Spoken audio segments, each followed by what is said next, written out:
Okay, let's get back to it. Well, I say that. I've just realized I don't have an energy drink. That's gonna be... Hello. Hello again. Hi. Yeah, I need a drink.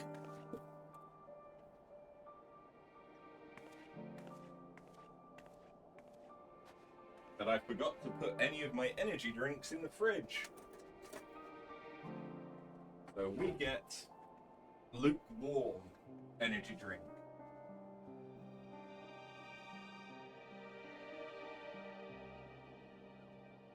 Delicious. Like I'm a student all over again. Right, well,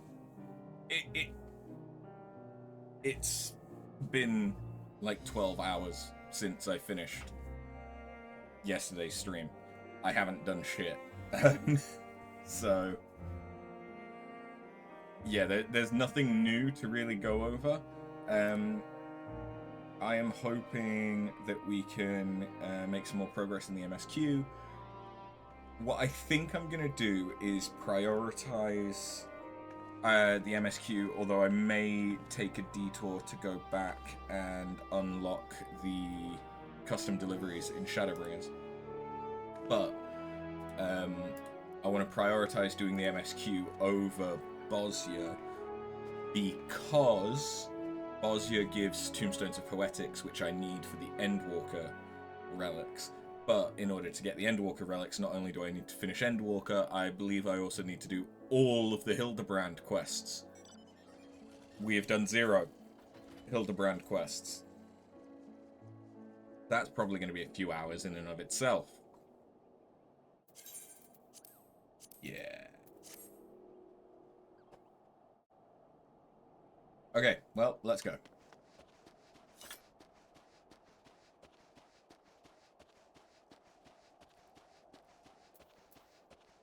Run lane? What do you want? Tracks in the snow. What ho, chums? Been given something to do, have you? As it happens, I too have been ordered to make myself useful. Sounds like a rather tall order. Since you ask, we're to scour the Iblam Rhine for survivors. What? Wander around ice fields on the off chance you'll find someone? You'd take forever to finish the job without the benefit of my expertise. Or, more specifically, my telescope. Come, friends, I know just the spot to begin our search. I'll probably regret this, but we may as well humor him.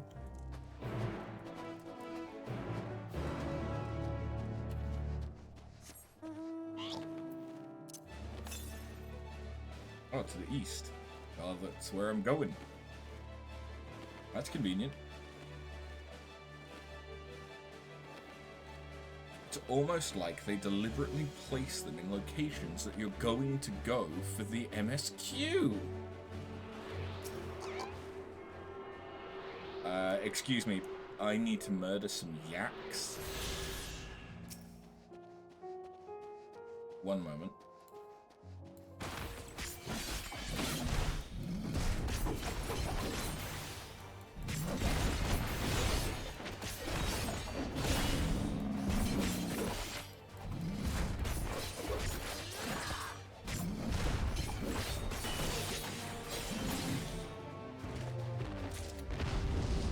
Oh, I only needed to murder the one. That's fine then.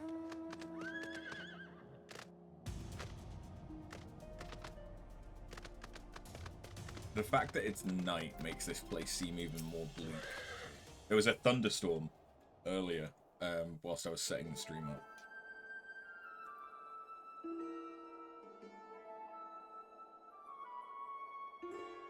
I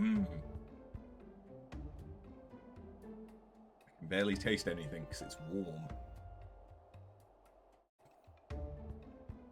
Ugh. It's been a while since I've had one of these not cold.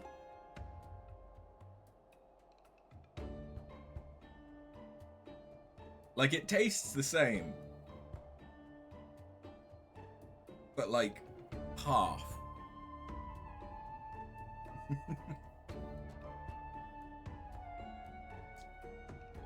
Watered down energy drink.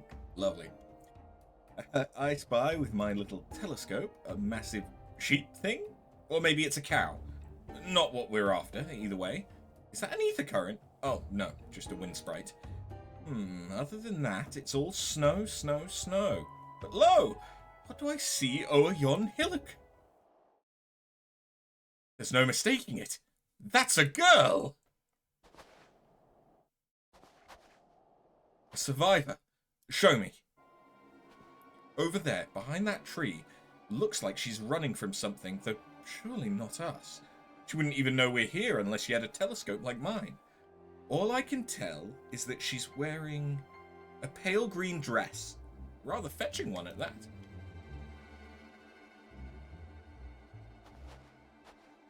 She'll be long gone by the time we get anywhere near, but we should be able to follow her footprints. I'll let Lucia know where you're headed.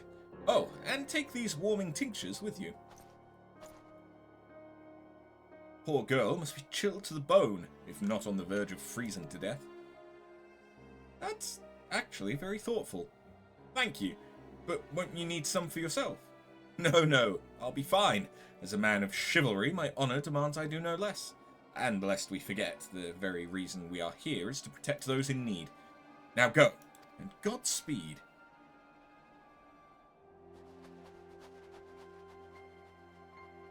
Also, he's from Ishgard, so he's used to the cold. At least to some level. I like the fact that he couldn't tell what these were, despite the fact that they're a shared model from Kurthus. Although there, I think they were woolly yaks.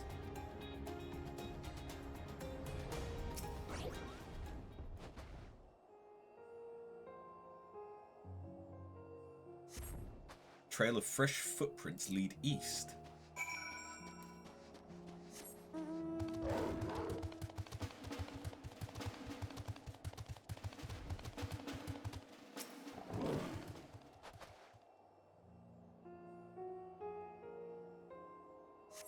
The footprints appear to be the same as though you saw previously, and they lead toward the building.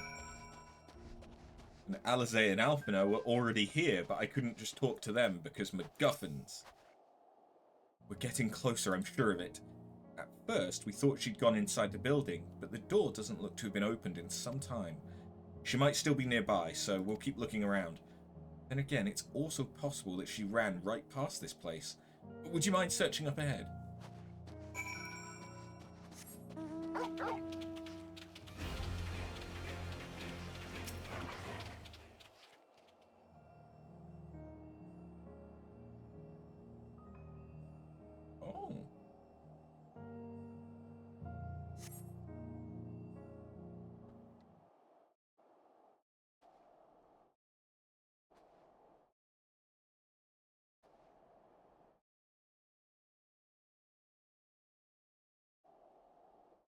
Hello, I see you.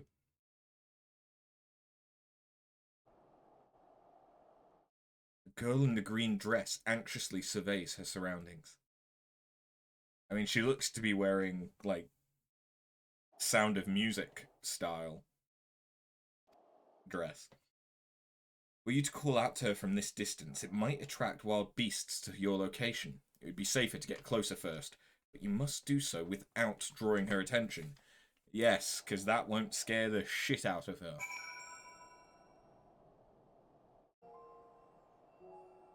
Follow the girl from a distance. The appearance of yellow turning indicators signify that she'll detect you when turning around. Make use of cover, such as rocks, to approach her without being seen. Similarly, a circular area indicates that you'll be detected for following too closely.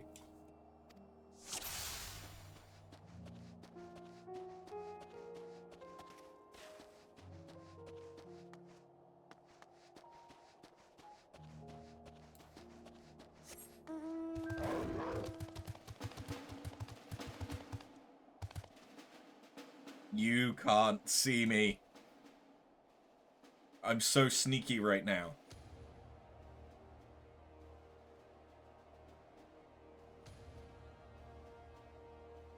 They are mini copycat Cassies. I thought they might be. What are you called? Overgrown rose. Makes sense.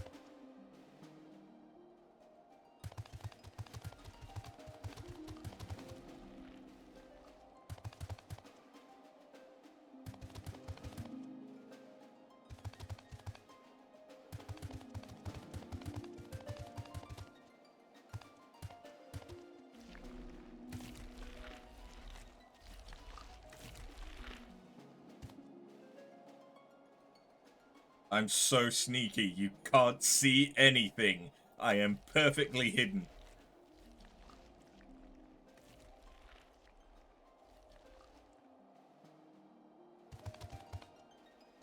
She ran anyway.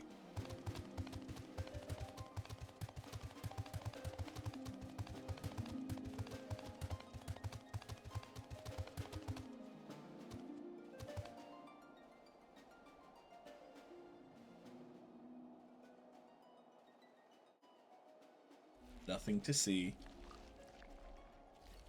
If those beasts spot me, I'm done for.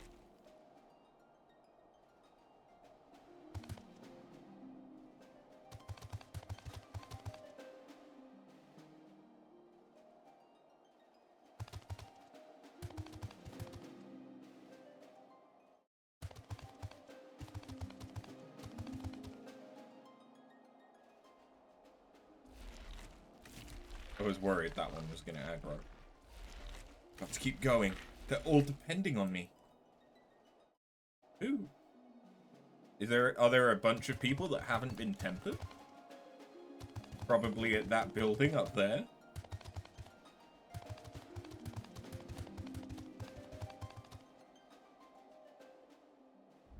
Oh.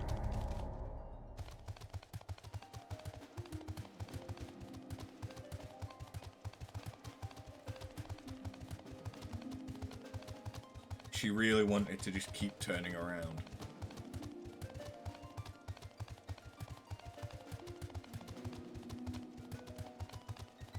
Oh, that's a big copycat Cassie.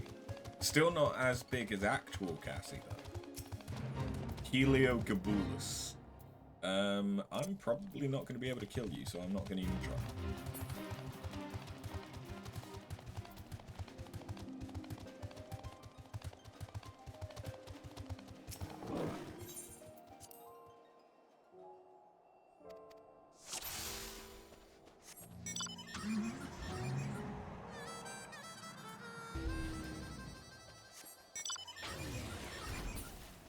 Can I get something with a smaller profile? No!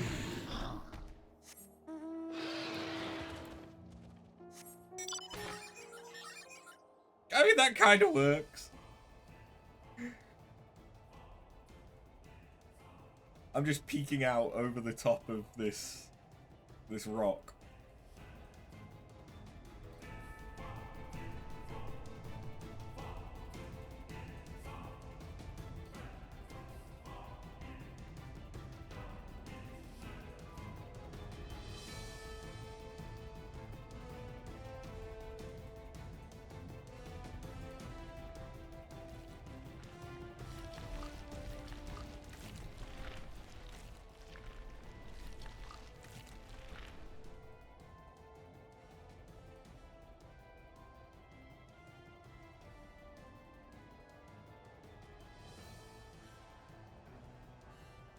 The shadows definitely don't give me away.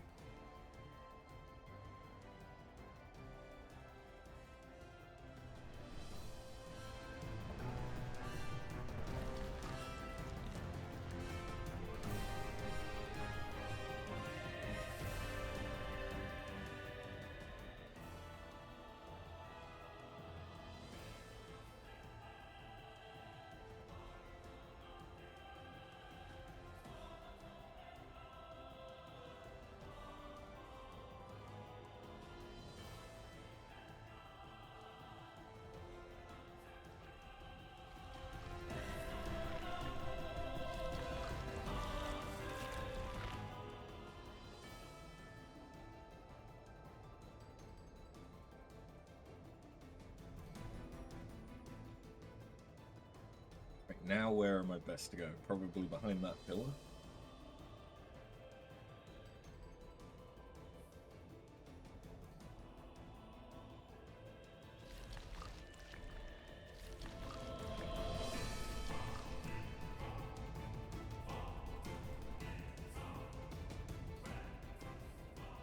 If I was a rogue, could I just hide? This is it, the final spurt. Spurt? Why the fuck would you use that language?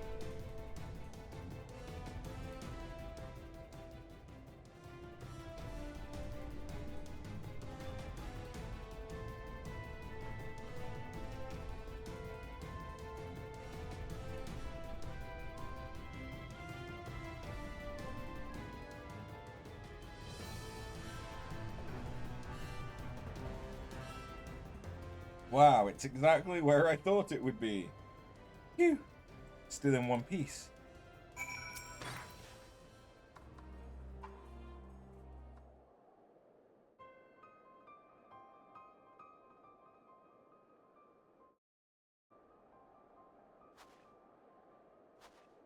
Yeah, not at all creepy.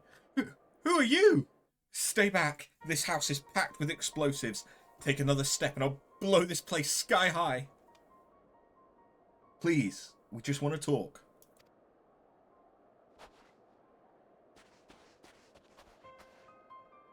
I'm Alphino, and this is my sister, Alize, and our good friend, After. We had no intention of hurting or taking anything from you or anyone else. I give you my word. We and our comrades have come to provide aid to the people of Garlemald. Aid? You savages are the one responsible for all of this. You did this to us! We didn't, I promise you. One of the other reasons we came was to find out what happened here, in fact. The Telephoroi are the ones to blame. They're the ones who laid waste to Garlemald, and they won't stop until they've destroyed the entire world. They're the enemy. Our enemy. On our way, we encountered Imperial soldiers who had been made their thralls. Those poor souls are now in our care, and we are striving to cure them of their affliction. You're the first person we've met who wasn't already enslaved. How were you able to escape the Telephoroi's influence? Are there any others like you? I'm sorry, I don't mean to overwhelm you. Let's start with introductions. Can you tell me your name?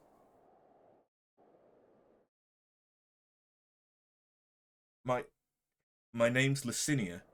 As for how I've managed to stay sane, I've been asking myself that same question. Ever since that night, and the roar, that terrible roar, and then the screams. I was screaming too, I think. I'm not sure. I can't remember.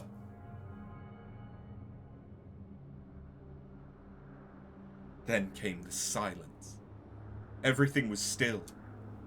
It was like waking up from a nightmare. I thought that maybe the fighting had stopped, so I stepped outside.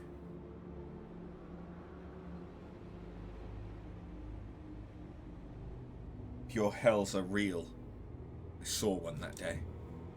I ran past friends, people I'd known all my life. Eyes vacant, dead, staring at the sky. Others were mad and violent. I saw them struggle with soldiers, but didn't stay to watch. I fled, as far as my legs would take me.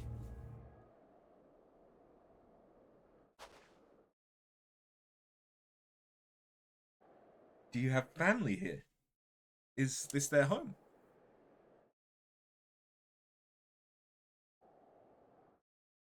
No. This is Victor's Spoils, a mansion for retired soldiers. Or it was. But now me and a few others are, borrowing it. As for the explosives, I was making that up. I just wanted to keep everyone else safe, and I didn't know if you were... The truth is, our supplies are running low. You said you're here to help. Can you? Of course. Whatever assistance we can provide, we will. Thank you. I'd better tell the others first, though. Wait here.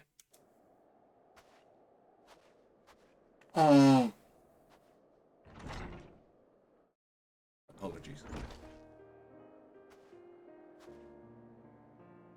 Okay. This is everyone. Lucinia says you can be trusted, but these are desperate times. We'd be fools to let foreign troops into our home.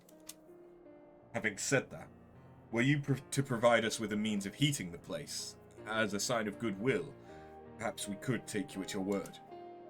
If that is too much to ask, then leave us be. Time to put my firewood gathering skills to use. Could you provide the spark with a little magic, Alize? We'll have a fire burning in no time. May we build it under that gazebo? The what? Oh, you mean the bower. Yes, yes, do as you will.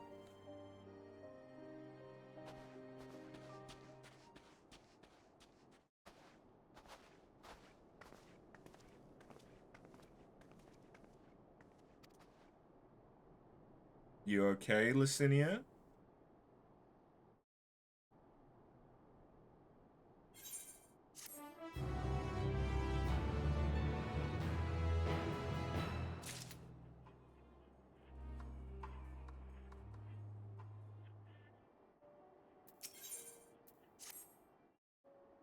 Sorry, I was still finding it hard to come to terms with all that's happened. Now that you're here, though, I'm hoping things might change for the better.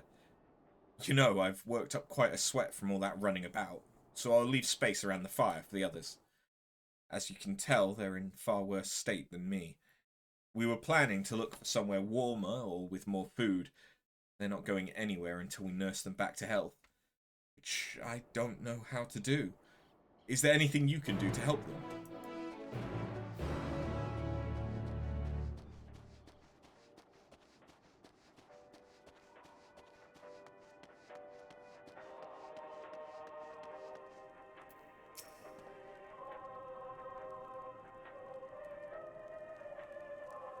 Huh, it's the radio. I can treat their frostbite and their wounds, but it will take time for the fire to do its work. Now would be a good occasion to make use of Emmanuelane's tinctures, the ones that can warm the body from the inside out. Would you make sure everyone gets one?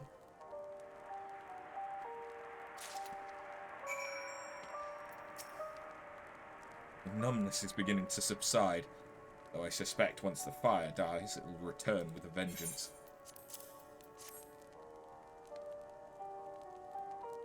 Warming tincture? Never heard of such a thing. No harm in trying. But tell me, have you heard aught of the city? Though calling it that seems absurd after what's happened, it's nothing but ruins now. The few buildings still standing offer no more than meagre protection from wind and snow. Food production, water purification, the magitech that sustained us has come to a grinding halt. What machina that remains operational cannot be run for lack of ceruleum. Of course, Cerulean Ingens is full of the stuff, but all the good it does us. No one here knows the first thing about extraction or refinement. All is well. Yes, never better.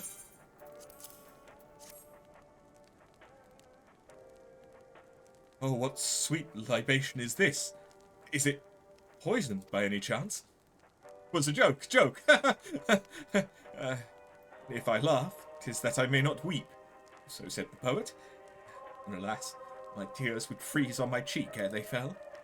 We are the blessed damned, to bear witness to the fall of the great empire, while our brethren lie dead, or live on as puppets of flesh. First came the war, then came the roar. When morning came, Garlemald was no more. In a cacophony of gunfire, explosions, and screams was our beloved capital razed to the ground. From the rubble rose the dishevelled remnants, their lavish finery caked in ash as they shuffled mindlessly towards the palace. Each bearing a fragment of stone or metal, an offering perhaps to the architect of our destruction. A hopeful few tried to reason with the deranged, only to be beaten for their kindness. But I knew better than to plead with the Horde. I fled with my health, if not my conscience preserved. Now I wait with my fellow cowards for our final judgment. What do you want?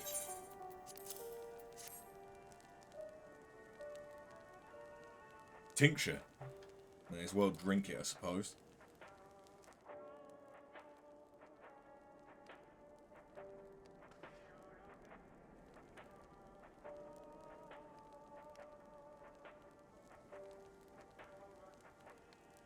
This? It's a radio. You don't have them where you come from, I take it. We use them to listen to messages sent by others, even over great distances. There are different types, but this model's by far the most popular. Made with quality components, crafted with the finest ore. Sourced from Locus Terminus, it is. Not all that useful since the capital fell into ruin.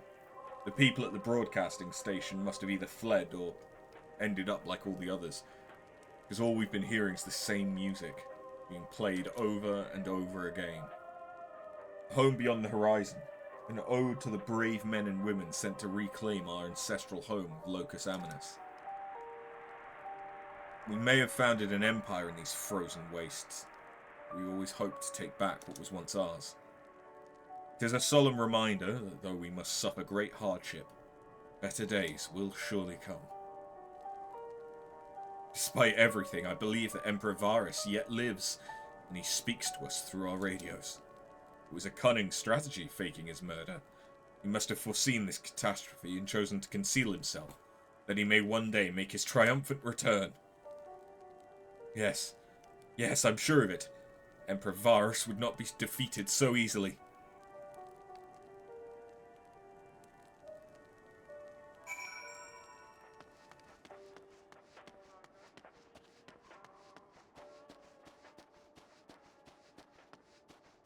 Well, about that, no, he did. He did. What's that?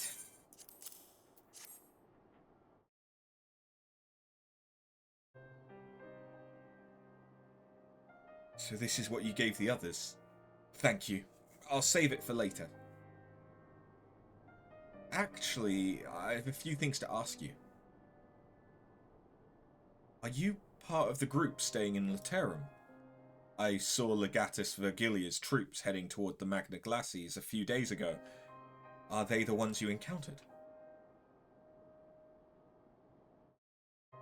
Camp Broken Glass, you call it? And Vergilia and her men are all there now? Huh. So how did you reach the Magna Glacies? Did you cross the mountains on foot?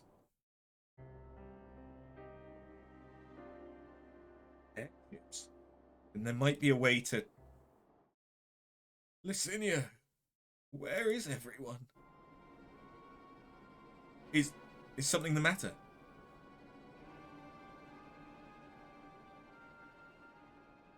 A voice from inside, you say? You must be imagining things. Everyone's out here.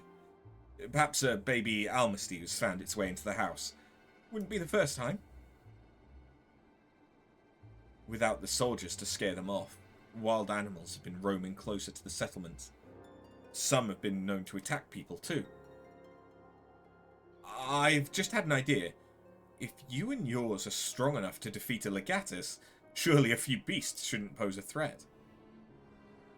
If you've a mind to continue helping us, perhaps you could head to the other side of the lake. There's a small group of tappers living there, peoples whose job was to extract ceruleum. They still do, from what we can tell. I've already tried asking if they'd share their fuel with us, but they're not willing to give it away. They want food in exchange. Lots of food. And that's something we don't have and can't get on our own. On top of that, to even reach their den, we'd have to make our way past all those creatures. Would you be willing to go in our place? We only need enough ceruleum to last until the others are strong enough to travel to your camp. If the offer still stands, that is. Oh, and I don't expect you to give up your own supplies, but there might be another way to pay the tappers. You'd best watch out for baby Almasties while we're away. Oh, yes, of course. If I see any, I'll be sure to shoo them away. To reach Tapper's Den, you'll have to cross the lake. The ice is thick enough to support a person's weight, but if you'd rather not take the risk, you'll need to take the long way round. Finding the entrance can be a bit tricky too, so it's easier to just look for someone standing guard outside. However you decide to head there, please, be careful.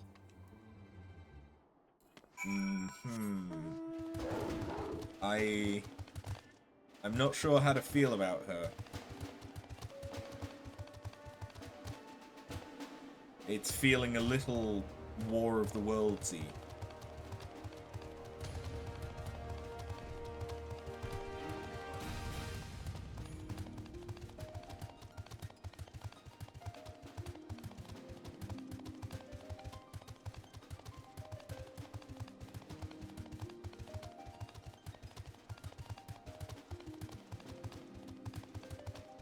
Like, it would make sense if she didn't want to show us the most at risk, or if that's a member of her family or something, she's trying harder to protect them.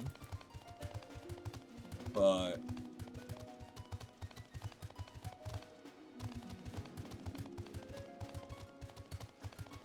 I don't know.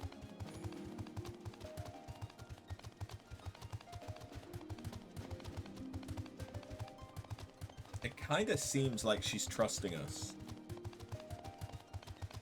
with everyone else, but I guess she's testing us with everyone else, probably. Hello. Who goes there? How'd you find us? What do you mean I stand out like a sore thumb? If the purebloods over at Victor's Spoil hadn't given away our location, you'd never have found us. Those stuck-up arseholes thought they could come waltzing in here demanding ceruleum with nothing to offer in return. Huh. Looks like the boot's on the other foot now the capital's gone to shit. So they've resorted to sending you to negotiate. I know your game, sellsword. If they think we'll give in to intimidation, they've got another thing coming. I mean, that wasn't my intention. But if you want to attack me...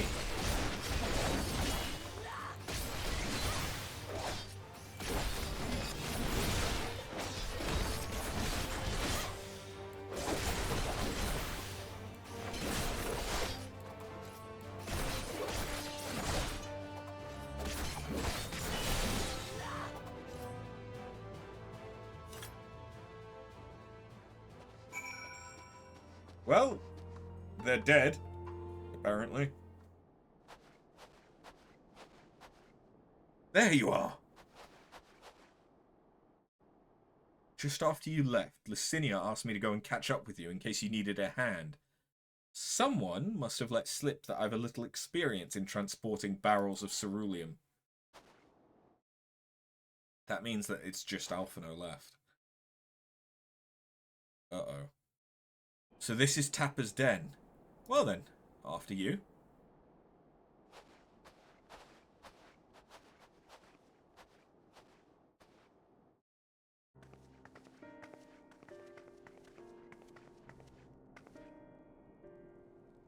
Who are you? What happened to the guards? I beat the shit out of them. Eorzeans and rebels here to save the people of Garlemald. Doesn't make any goddamn sense. Why in the hells would you pass up this chance to put those Imperial bastards to the sword? Let me guess. None of you are Garlean. You were brought here from other lands.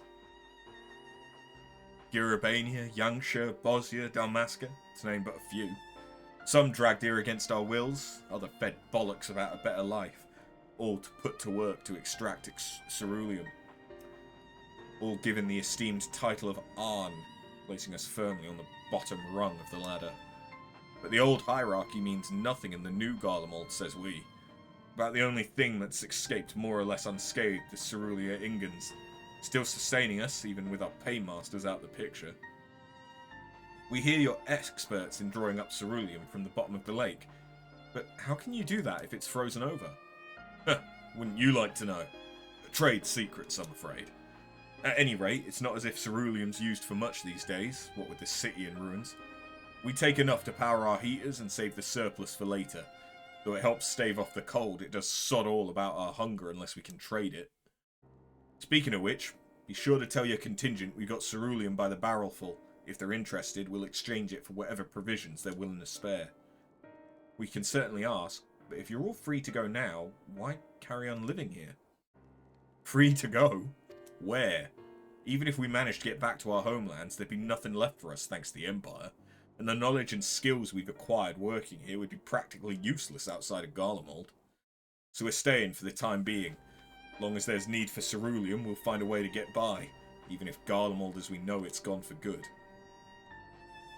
You don't know. Gone for good.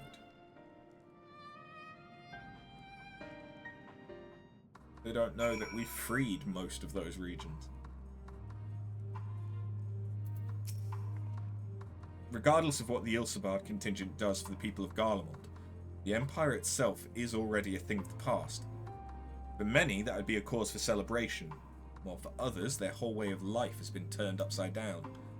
After all the atrocities committed in the Empire's name, perhaps it's for the best that it's consigned to history. What of the ordinary people? Their lives, their stories? Should they be forgotten too? I suppose there'll be plenty of time to ponder that later. For now, let's see about getting some cerulean. So, come seeking cerulean, have you? What? Those purebloods up at Victor's Spoil sent you? To turn to their enemies for help. They must be more desperate than I'd thought. Then again, Lysiana's got a little sister to think about. Ah, okay, it's a little sister. A sister? But we only saw Lysina and 3 men. It's possible she died from whatever was ailing her. If she needed treatment, I doubt there'd be any way to get it around here. I may have refused Lysina at first, thinking she'd come back with something to exchange. I can spare them a bottle's worth of cerulean. Consider it a reward for introducing me to the rest of your contingent. Be sure to send them our way, you hear? I can't for the life of me think why Lysina would keep her sister a secret from us. But we can ask about that after we've delivered this cerulean. Come on, let's hurry back.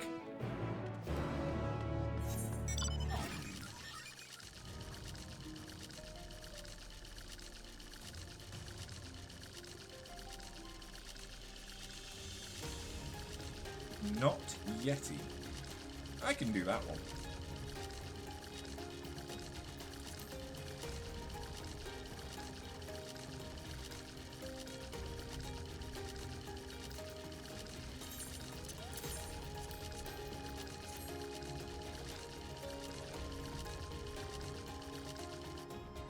I already have gear up to level 98, so unless it's something for glam, which nothing I get from those coppers is going to be stuff I couldn't get on the market board, I ain't bothered. I could potentially sell it, but it's MSQ here. Most people will know.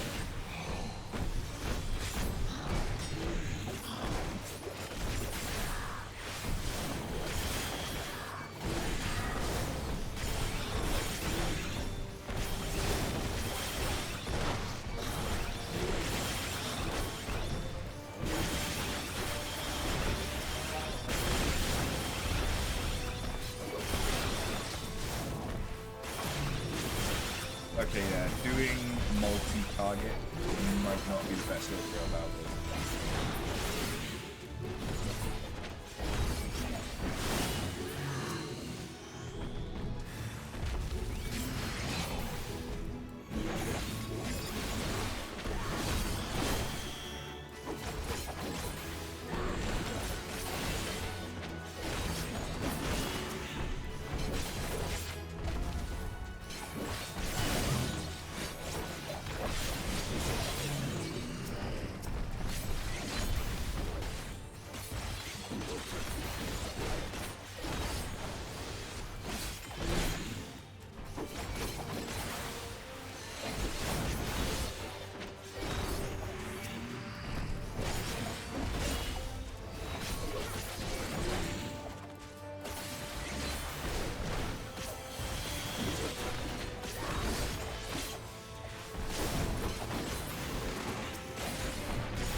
Okay, it's getting a little spicy.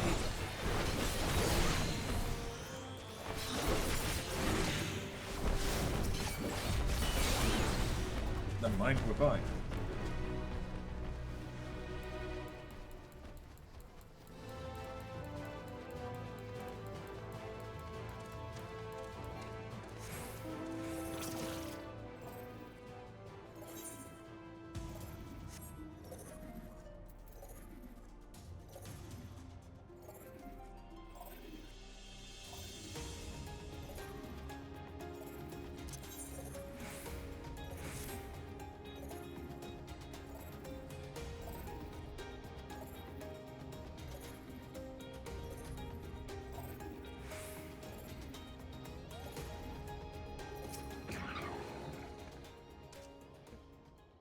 Be quiet. I would have thought Alphino would still be treating them by the fire, but they're nowhere to be seen. I'll look inside the house while you search outside. They can't have gone far. I fucking knew it. Knew something smelled fishy.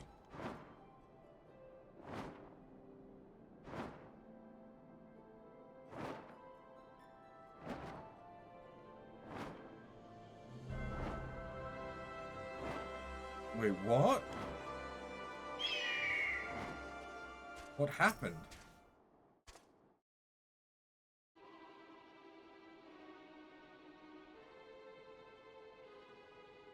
They asked me to help carry supplies, but when I followed them back here, they attacked me.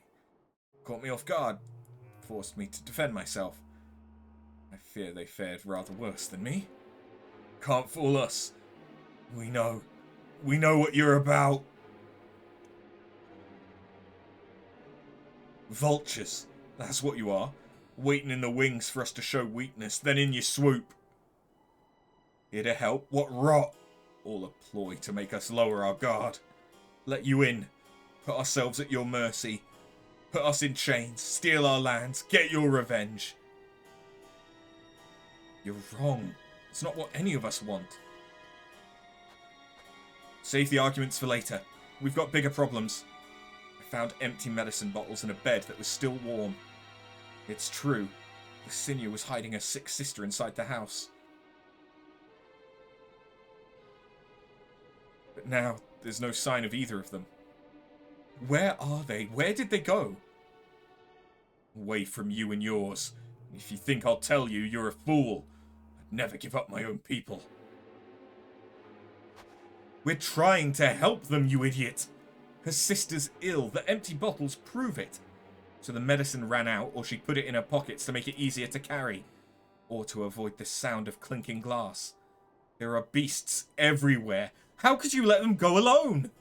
To protect them from you. You invade our homeland, taint it with the same sorcery used to slay our countrymen. A Garlean should sooner die than suffer the insult.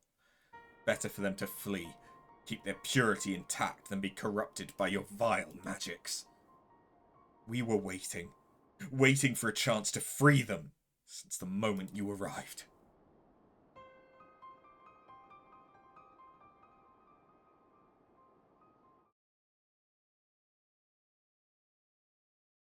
This is getting us nowhere.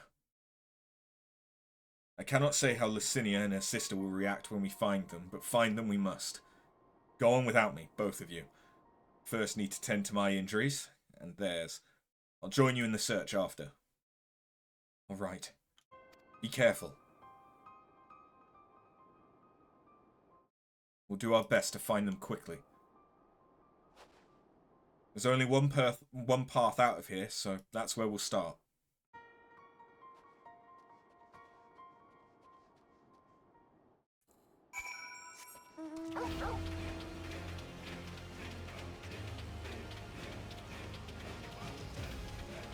Fucking idiots.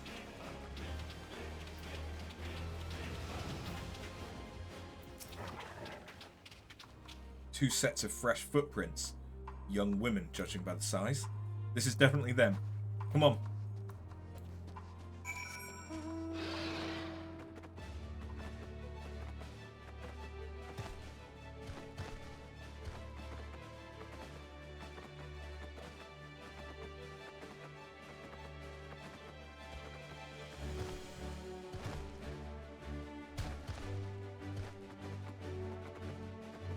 Wait, so they were headed towards the tappers? They would have passed by us.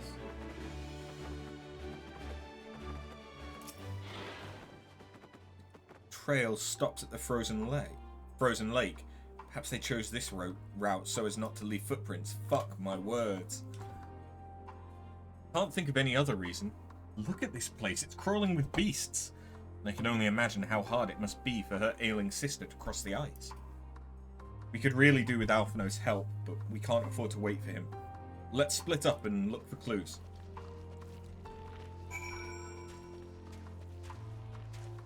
Okay.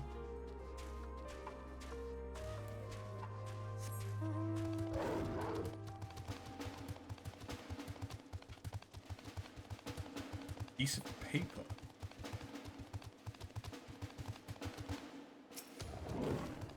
The wet paper, half buried in the snow, appears to be a flyer for a theatre group, though the run of shows advertised has long since ended.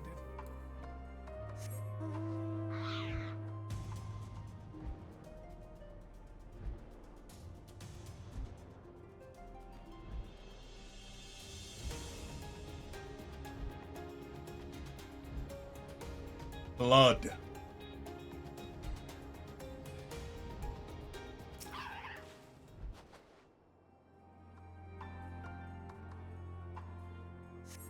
The blood staining the snow appears to be fresh. Judging by the amount, the victim may have been severely wounded. The trail of blood leads southeastward.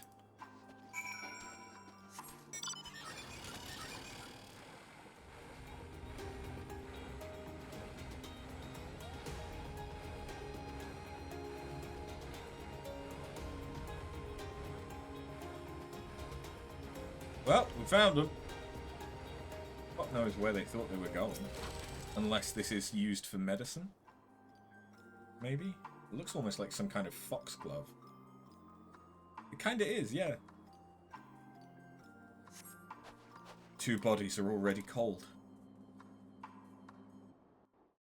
God damn it.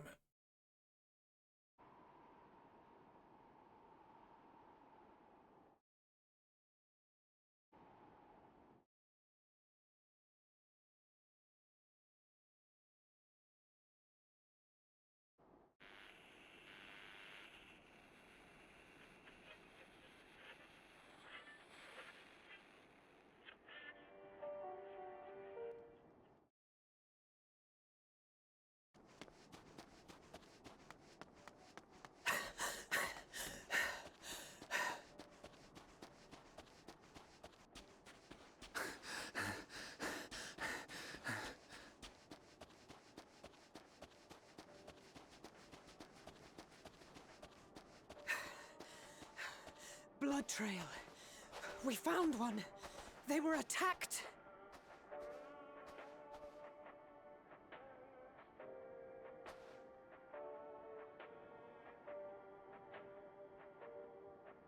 No.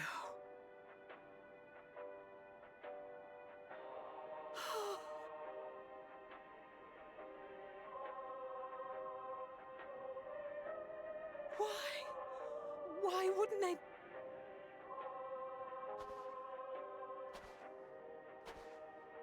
Safer to brave the wilds than trust in our magic.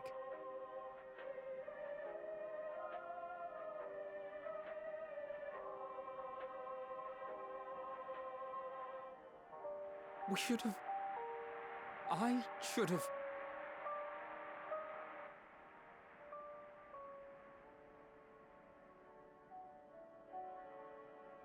We can't leave them like this. We have to take them home.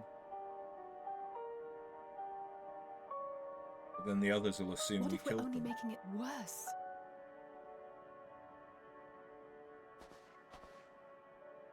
Maybe we don't belong here, but neither do they.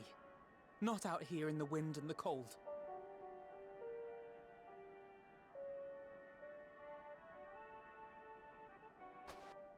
What are Garlean funerary rites like?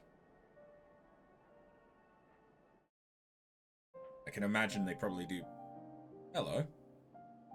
I can imagine that they probably do cremations, but never mind, we buried them.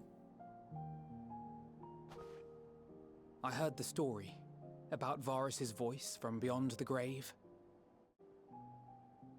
Of course, I didn't believe it. But Licinia and her sister did. Perhaps there is something to the tale after all.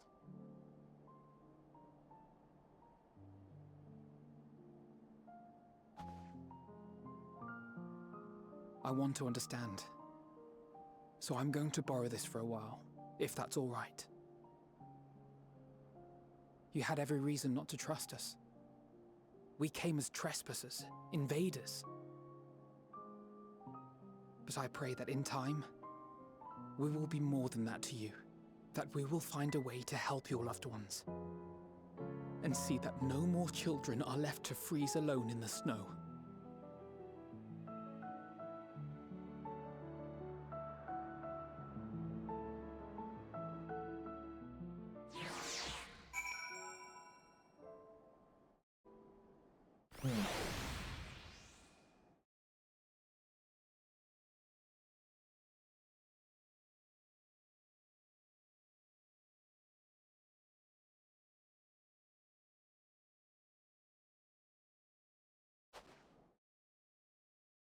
Sorry, I'm just trying to fix...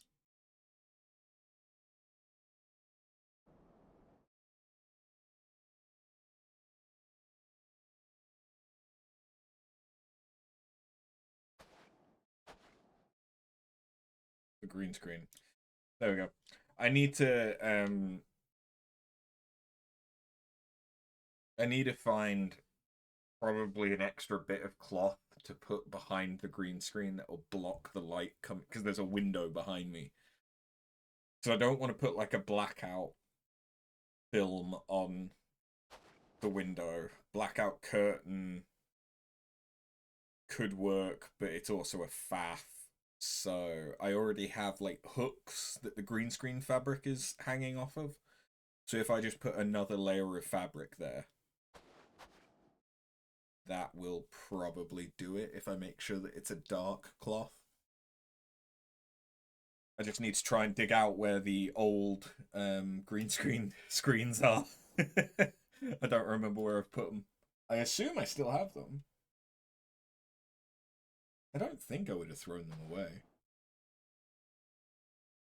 We have like a storage... Well, I say we. It's just me. There is a like storage area. The master bedroom. My bedroom is like a loft conversion style thing, except that it was built that way. And so in the bottom corner, where the slope of the roof means that you couldn't have, like, you wouldn't be able to utilize that space for anything really. They've sectioned it off as like a storage, so it sort of runs the entire length of the house. There's a bunch of stuff stored in there, so I may have put it in there. And I like to refer to that area as the Anne Frank cupboard. Because reasons. There must be something we could have done. What? Could we have never come here? Would they still be alive if we hadn't?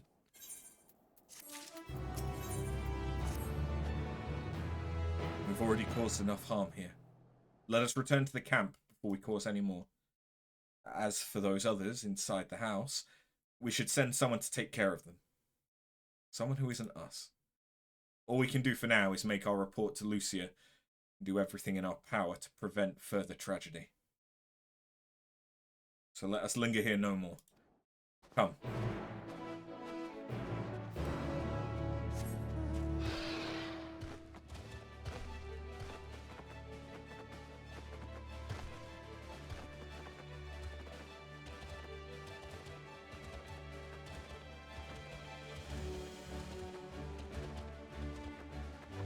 The thing is, they're talking about being corrupted by our vile magics and stuff, but they've been using magic in their military. Like, fair enough, the main Garlean force, no, because they can't. But the conscripts from the colonies, they use the magic. There's people. Hello, people!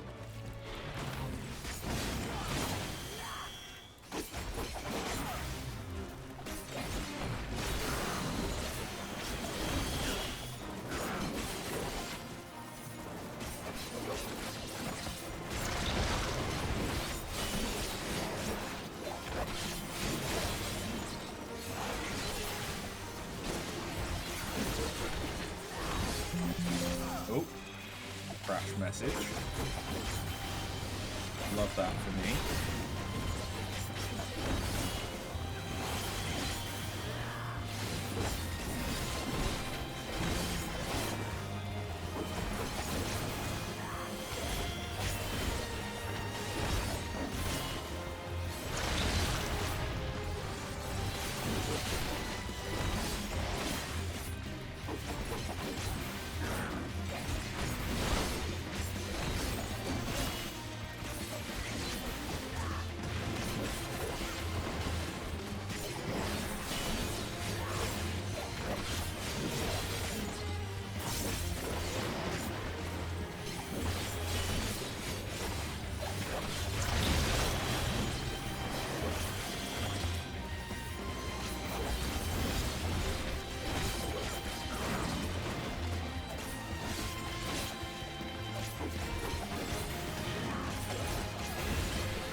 God. I need stuff to spend things on. I'm capped on bicolored gems, I'm capped on tombstones of poetics, but there's just nothing worth it for me to spend money on. Hi, Gaia. It's not.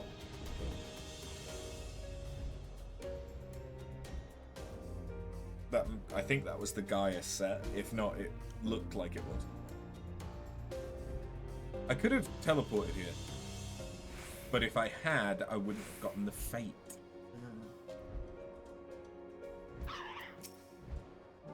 Alize and Alphino tell me they've finished their preliminary search for survivors, but refrained from saying much more than that. Clearly, they are reluctant to provide details. Might I ask for your account?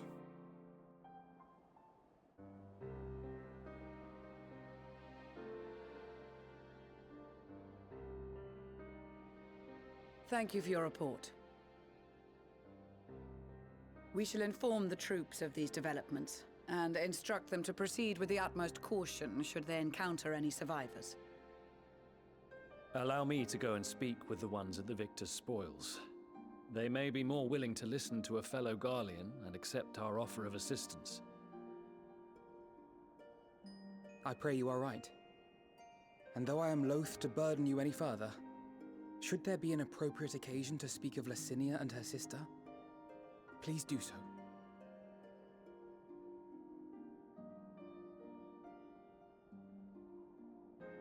I am sorry to have put you through this.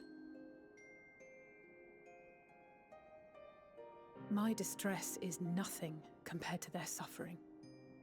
So tell me, what else have we learned?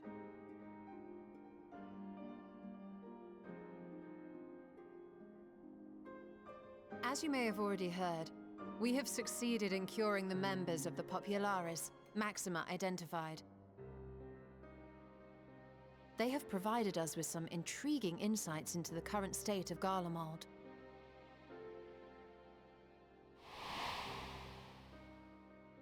The assassination of Emperor Varus was the catalyst for the civil war.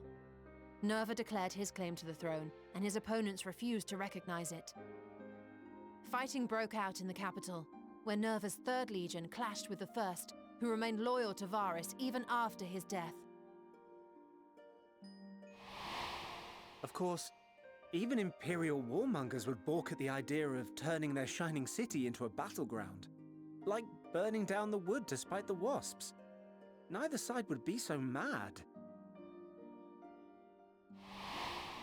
Unless something or someone inflamed their animosity to such an extent that they could not help but act against their better judgment.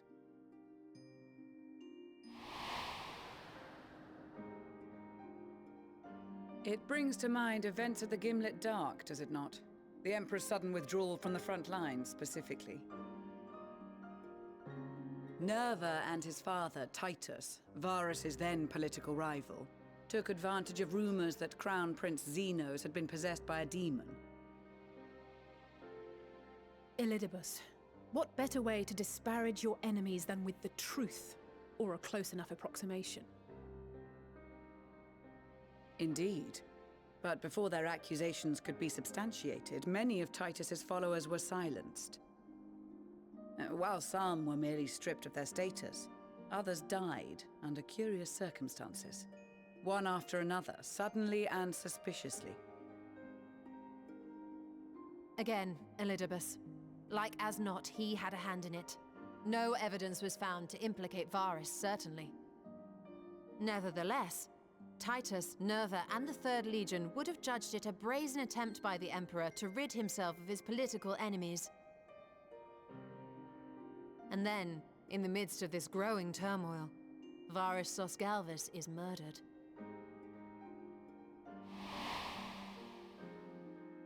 And Garlemald's own prodigal son, Gaius van Belsar, is named the murderer. Shortly thereafter, Nerva claims the right of succession, and in response, the First Legion claims the assassination was part of a coup d'etat orchestrated by Titus and Nerva.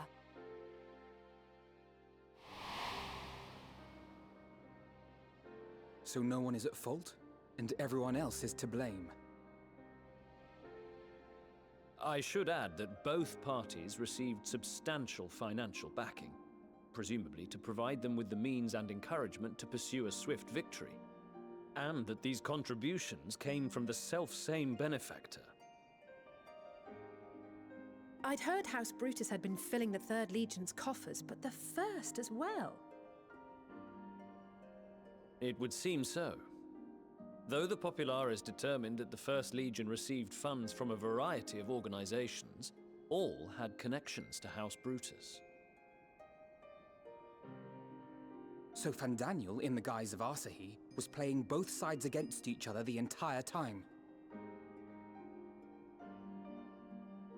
The information we gained from my friends does not end there. One night, shortly after fighting broke out, the capital was shaken by an immense tremor. From that point onward, they have no memories, no recollection of any events, including our clash on the Magna Glaciers. But when asked about the Imperial Palace and its bizarre transformation, they somehow recall Emperor Varus giving them orders in their dreams. Oh. May the Tower of Babel stand as testament to the glory of Garlemald. Fucking knew it was going to be a Tower of Babel. This sounds awfully familiar. We have something to show you all.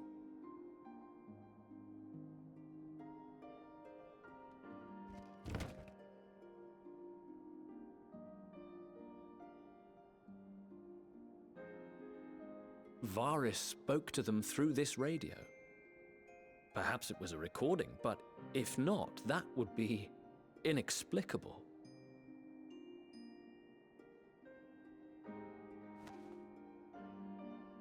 We are of one mind, then.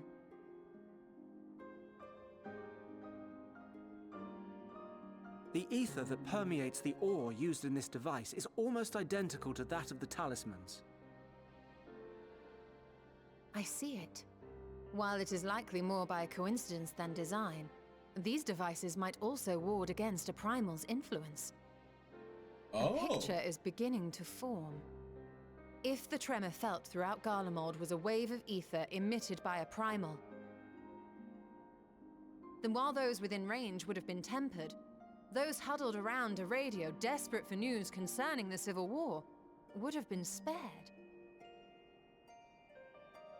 No wonder Licinia kept it close. My friends, I must speak with you. But A young man was caught trying to steal our supplies.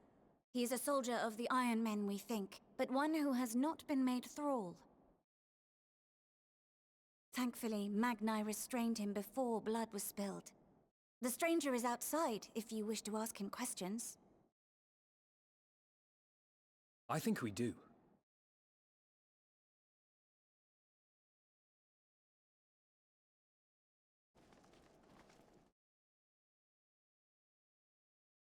Who do we have here?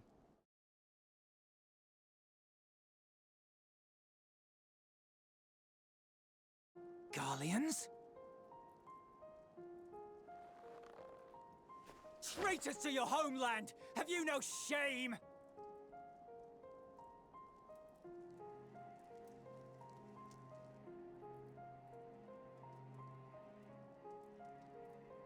I am Lucia Junius, a Temple Knight of Ishgard. And you are? Iulus Pier Norbanus. And that's all you invaders will get from me. We are not here to invade Garlemald. Far from it. Like you, our allies in Eorzea and the Far East fight in defense of their lives and their loved ones even as we speak. But it is the people of Garlemald who have suffered most. This we know. And that is why we have come to offer you our aid, that we may unite against our common foe.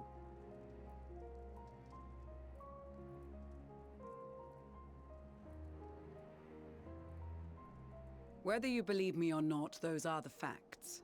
Now, answer me this. Why would a proud soldier of the Empire be reduced to stealing?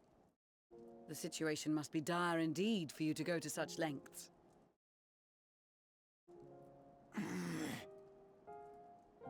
If it is supplies you seek, we would gladly share ours, or turn a blind eye while you leave with your spoils. I will not negotiate. My commander will determine how to deal with you and yours. If you wish to treat with him, I will take you, but no more than 3.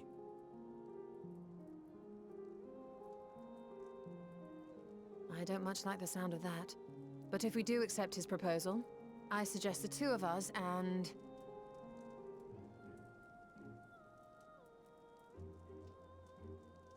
Please allow me and Alize to act as envoys. May I ask why?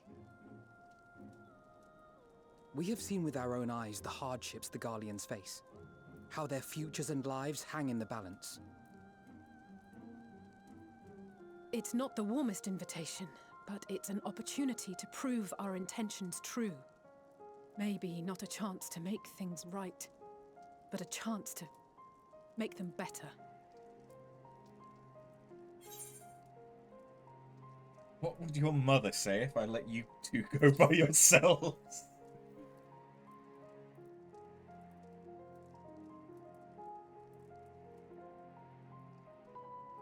I can see that persuading you otherwise is a lost cause, but you will proceed with the utmost care.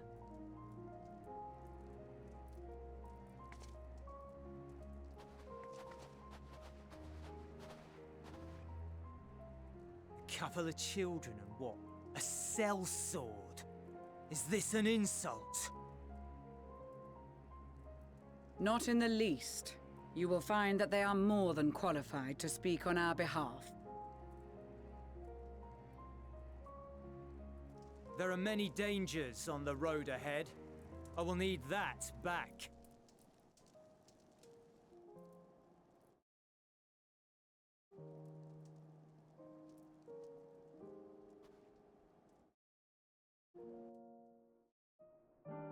mean, we can definitely take him if it comes to it. I mean, does he know that we've taken down Vergilia? You'll be received as invited guests, and so I urge you to observe proper social etiquette and conduct yourselves accordingly. Your safe returns take precedence above all else. Remember this. Thancred, in particular, will be worried sick if you're gone too long. May the Fury watch over and keep you. So Thancred will be watching us. Are you and the children ready? I'll explain the route once we are outside your camp. If anyone attempts to follow us, we will judge it as an act of hostility. We will not hesitate to take appropriate measures. I would expect nothing less. You have our full cooperation.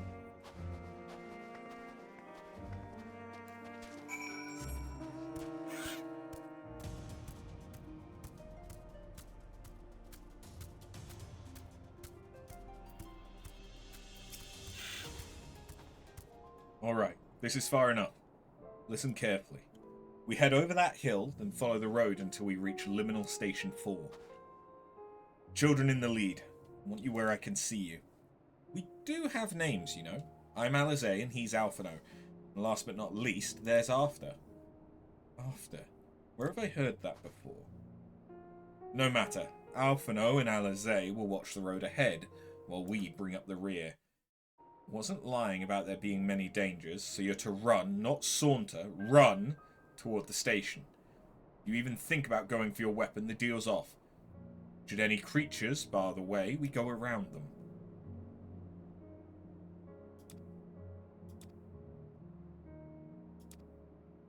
Ready to make a dash for the station. Okay, so I can't get into a fight.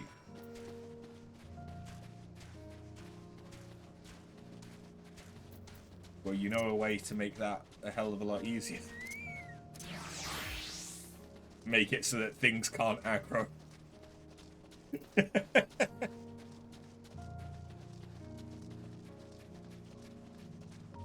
This must be the road he mentioned. If we follow this, it should lead to the station. Not the easiest surface to run on.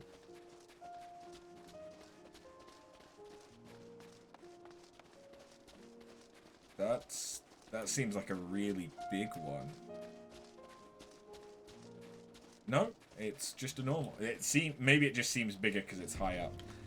We better not draw attention.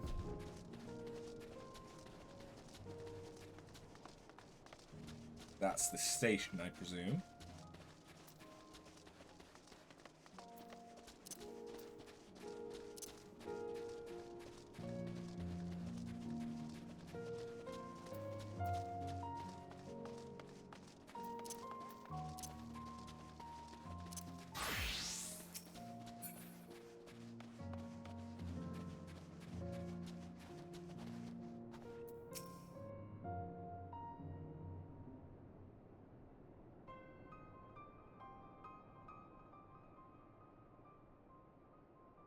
This is it. The first stop, that is.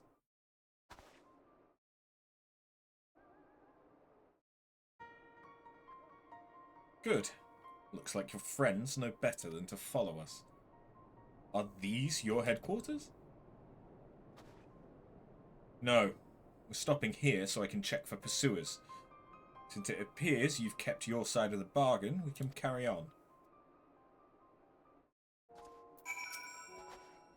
North of the station is Regio Domorum, one of the main residential areas. At least it was. The afflicted roam the streets in packs. They'll tear us to shreds if given the chance. Keep close, no wandering off. Understood? From here, we'll be heading northeast, keeping to the left of the railway. While the route itself is straightforward, getting past the hordes unseen is anything but. Keep your weapons at the ready. They would attack their own countrymen. Aye, they spare their own, but slaughter the rest without hesitation. Though we'll try to avoid detection, the chances of sneaking by completely unnoticed are slim at best. I'll lead the way, but in the event we are seen, you're to fight them off. Those two will follow us, provided they can refrain from drawing their weapons. While I doubt they would be foolish enough to stab their guide in the back, I will not take that chance.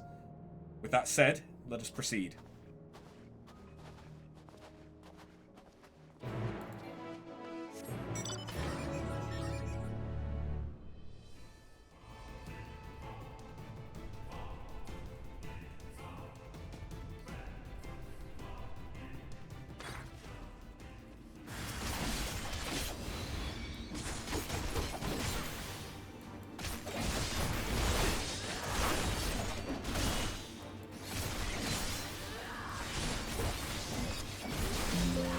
Oh, another cracked message.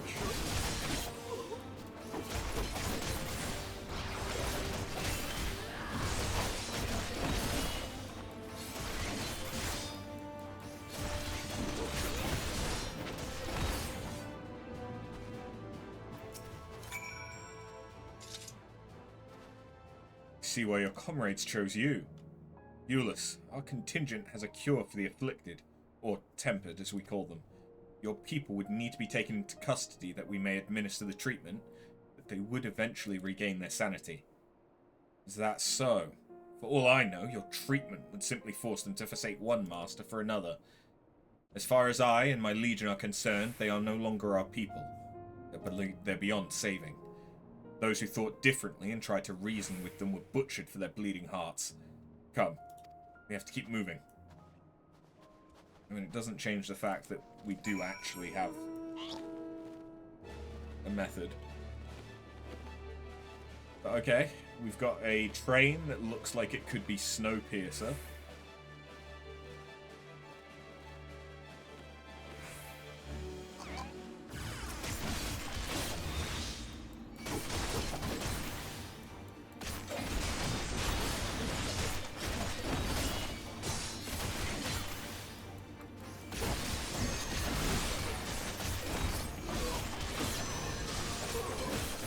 I suppose that's a point I've not really thought about. Even though they're tempered, they must still need to, like, eat and sleep and stuff.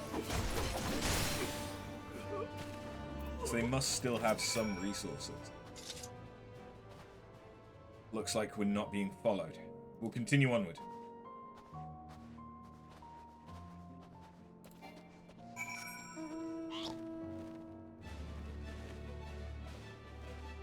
Like, there must be some kind of food production.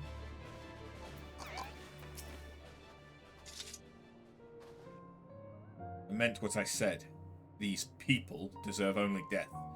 I stayed my hand before, only out of a desire to remain undiscovered. That's still the higher priority. We should continue to avoid any unnecessary confrontations. Keep following the railway.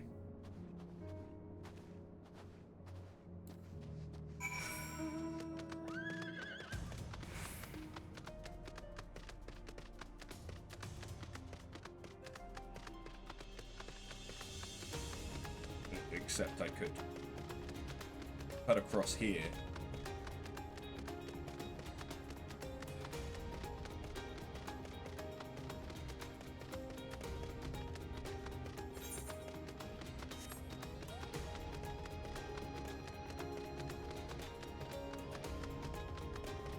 Oh shit.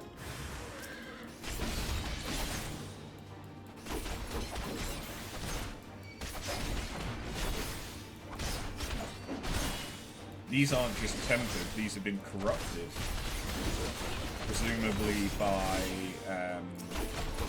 Luna Bahama. Judging by the horns.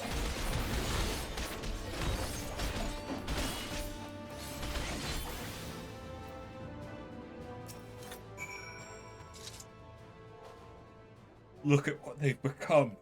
Would you still stand there and claim that they can be cured? Perhaps not those ones. Those exposed to a vast quantity of a primal's ether may suffer severe corruption. Even with treatment, such victims are beyond salvation. Then you admit it.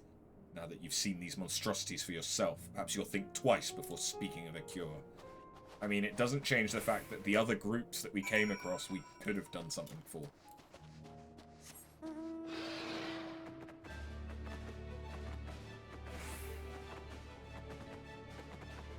As long as they're human looking, we can probably do it. I'm guessing that that aetheryte is below ground. I imagine that's what's about to happen, is we're going to find a massive underground structure. We're almost there. You've kept your side of the agreement, so I will keep mine. This way.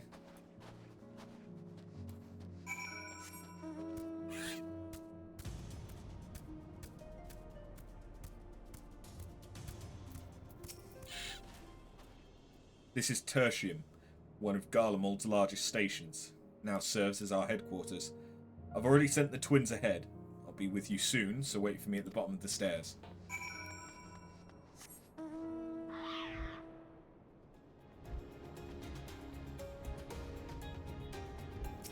Theodora? She clearly has no intention of speaking with me.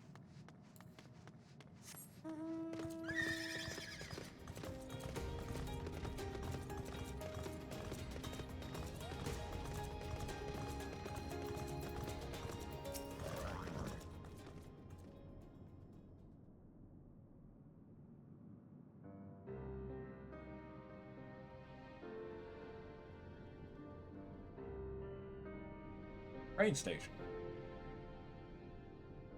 It's plain to see why they chose this as their base of operations. Could have done a lot worse. Even so, I imagine it's not the easiest place to live.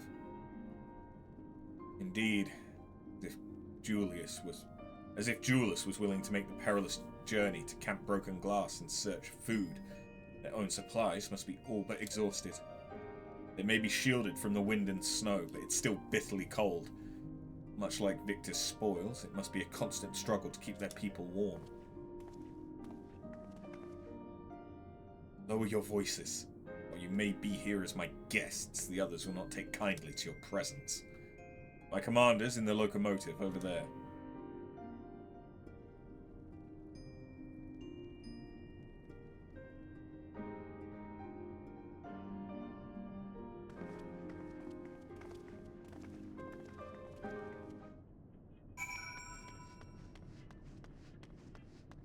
But whilst I'm here... For a second, I thought they looked like Bach. Aetheryte's not responding. Fair enough.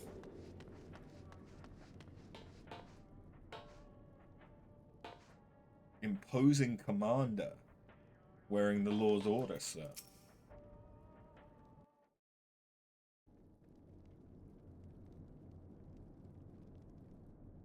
These are their chosen representatives.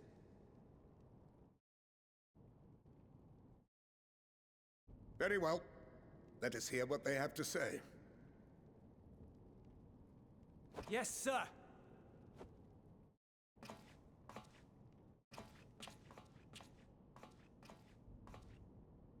I present to you our commander, Lord Quintus Vankina, Legatus of the First Legion.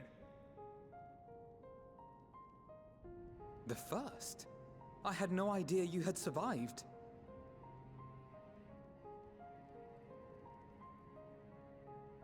We lost our Emperor, our city, more than half our troops. For my wounds, I may never take the field again. But we survived, aye. In a manner much to your liking, I dare say. We have no intention of adding to your misfortunes, nor do we bear you any ill will. Spare me. Though you children may speak in earnest, overtures of peace ever ring hollow in my ears. So long as man stands to profit from his neighbor's suffering, war is inevitable. And you've profited a lot from that suffering. Driven from our ancestral homeland into this blasted waste. Yet still you yearned to rob us of our paltry scraps. 'Twas only with Magitech that you learned to keep your distance. Though we knew it was only a matter of time before you regrouped and returned. Conquest and Empire were our only defenses. Emperors Solus and Varys understood this, and through their campaigns saw us grow and prosper. Much blood has been spilled in Garlemald's name, aye. But if it is a choice between yours and mine, then it is hardly a choice at all. I do not deny that a great many conflicts throughout history were driven by the desire or necessity to gain by another's loss. That is not why we are here. Nor have we come to petition your aid in the war with the Telophoroi, grave though that threat may be. Our purpose is simply this. We wish to help you. Let us help you. If there is aught that can be done to ease your plight, we would be glad to do it. Perhaps you would.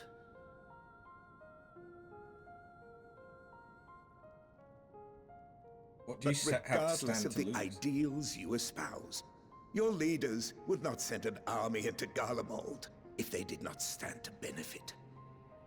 If we accept their aid, they will expect their efforts to be rewarded once the Telophoroi are no longer a threat. And after compensation and concessions, the great empire would be brought to heel. Her enemies rejoice at her downfall. Our third eye, a mark of shame.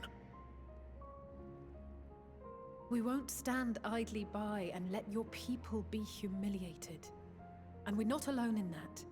We only want to make a difference, to make this world of ours better. Surely you can understand that.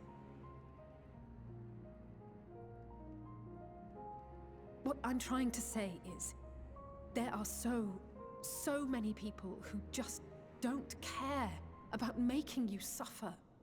And maybe that's almost insulting after all the suffering you feel the world has subjected your people to, but believe it or not, that's the truth. And now we're here, and all we're asking is for you to tell us what you want, what you hope for. Also, they've returned the suffering. So much blood has been shed, so much lost. All because of this endless war. Who wouldn't want to end it? Can we not work together to face our problems as one?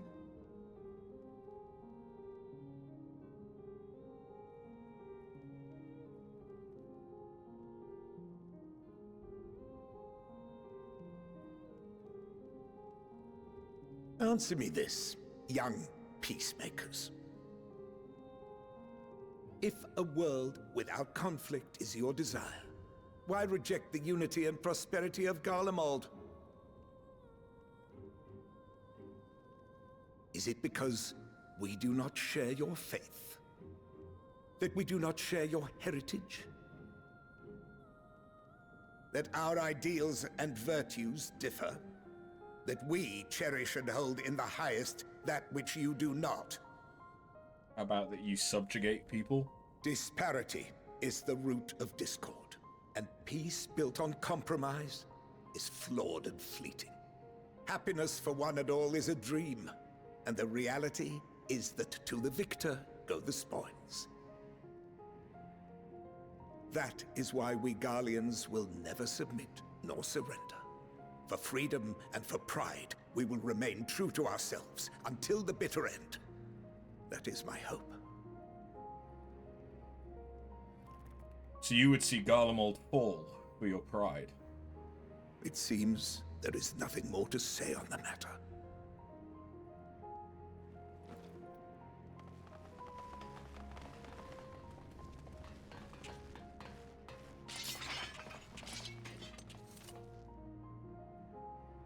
You will remain here while I decide what is to be done with you. Do not be alarmed. No harm will come to you, if you cooperate.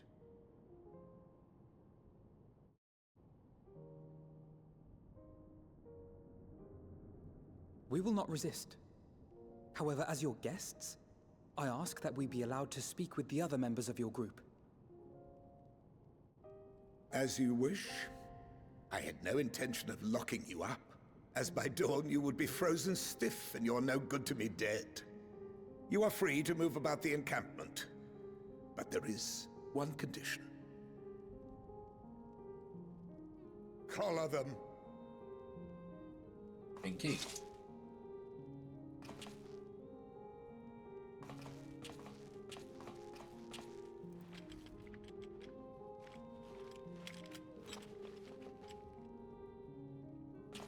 What are these?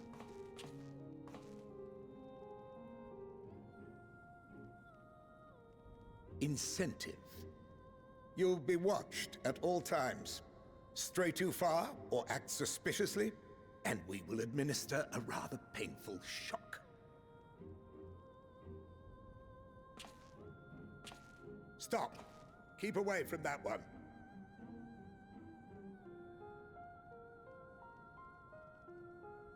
The champion of Eorzea is not so easily cowed.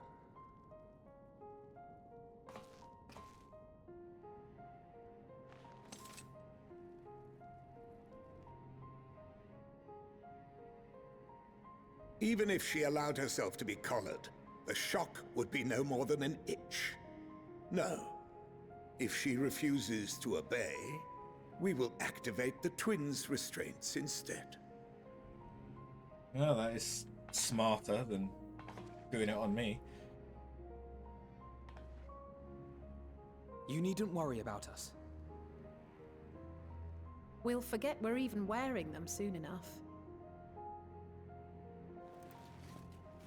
Even now, you still... Why go to such lengths? What is it all for? Because even the most bitter adversary may one day see reason. On the coldest, blackest of nights, meager though it may be, we must share the warmth of our fire. Ooh, I like that one.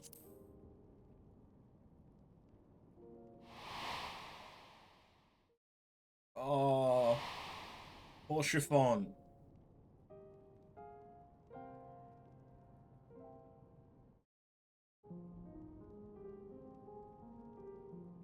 You are a curious one. A far cry from the merciless barbarian others paint you to be. You will be their warden. Take them away. Yeah, well, Garlemald does preach supremacy and everything, so... Yes, sir. Just like with the Nazis, the best way to unite against someone else is by disparaging them as less than human. To be human is to be civilized. Like, that is what separates humanity from most other species, is that we have a form of civilization and communication that expands beyond just one colony. And we can use tools and all the rest. Not that different, potentially, from other troops or herds and things like that, other than the scale that we can go to.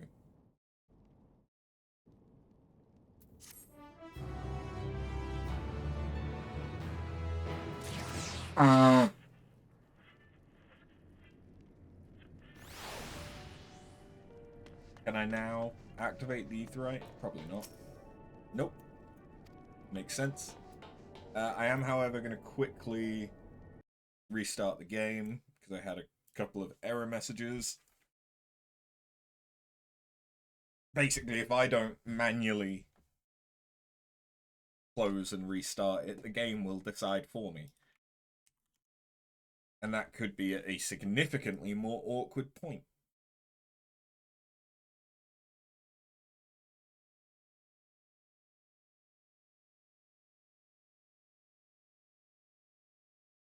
Honestly, I probably need to tweak the settings for Final Fantasy in the NVIDIA app. Hey, Misty, how you doing?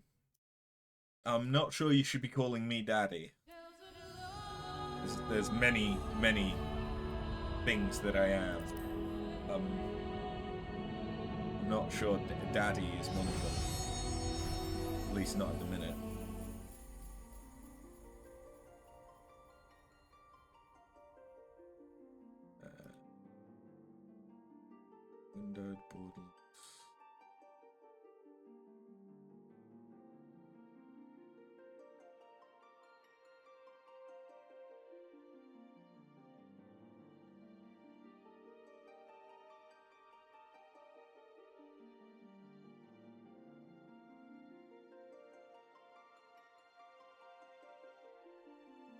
Why does it keep wanting to do FSR upscaling instead of NVIDIA?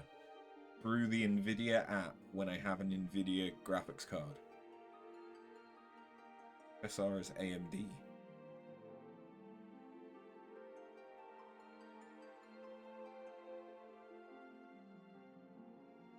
You're just messing with me, you're doing pretty good. How about me? But fine, you can greet me boringly. I mean, you can call me whatever you want, as long as you call me. I'm doing alright. I'm feeling a bit better today. After struggling with mouth pain. Especially the last few days.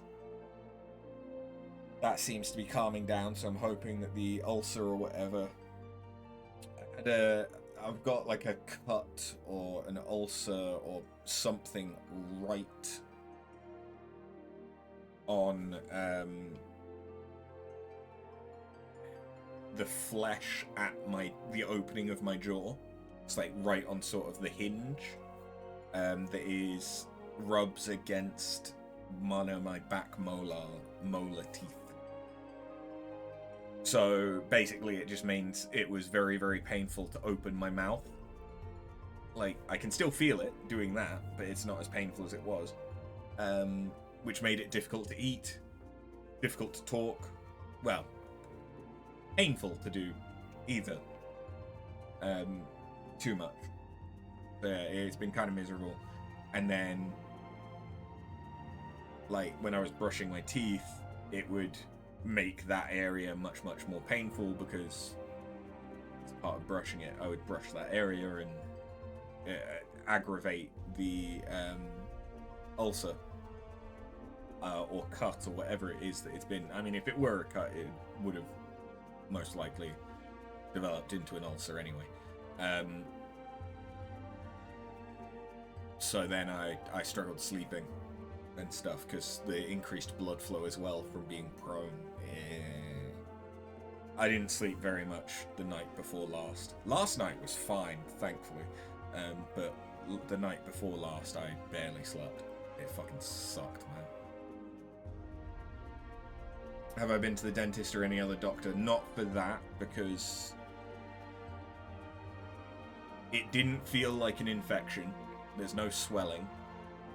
It's a very, very localized issue. And it hasn't felt like it's gotten any worse. So I think it is just a very, very awkward place to have an ulcer. And if it is an ulcer, there's nothing that they can really do about it other than tell me, yeah, go away and do salt rinses and continue to brush your teeth, which is what I've been doing. If it felt like the pain was spreading, especially to my ear, or if it felt like it was swelling and it was an infection, something along those lines, then I would 100% go to the dentist or the doctor because I'd need antibiotics.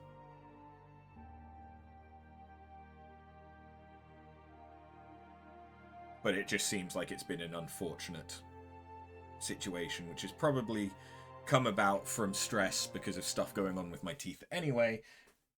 So obviously it's added to that stress. But it is what it is. My mouth has not been in a good way for a while between having the abscess and now. Like, it sort of went from having the abscess to then that calmed down after the antibiotics, and I was alright for maybe like a week. Then I developed like a sore throat, which I think was either from another type of cut or an ulcer on the very, very back of my tongue. The fleshy part that actually sort of starts your throat. That fucking sucked. But it was mainly when I swallowed, so there wasn't anything that I could really do about it. Again, just salt rinsing and everything. And now that, so... Stress manifests in fun ways.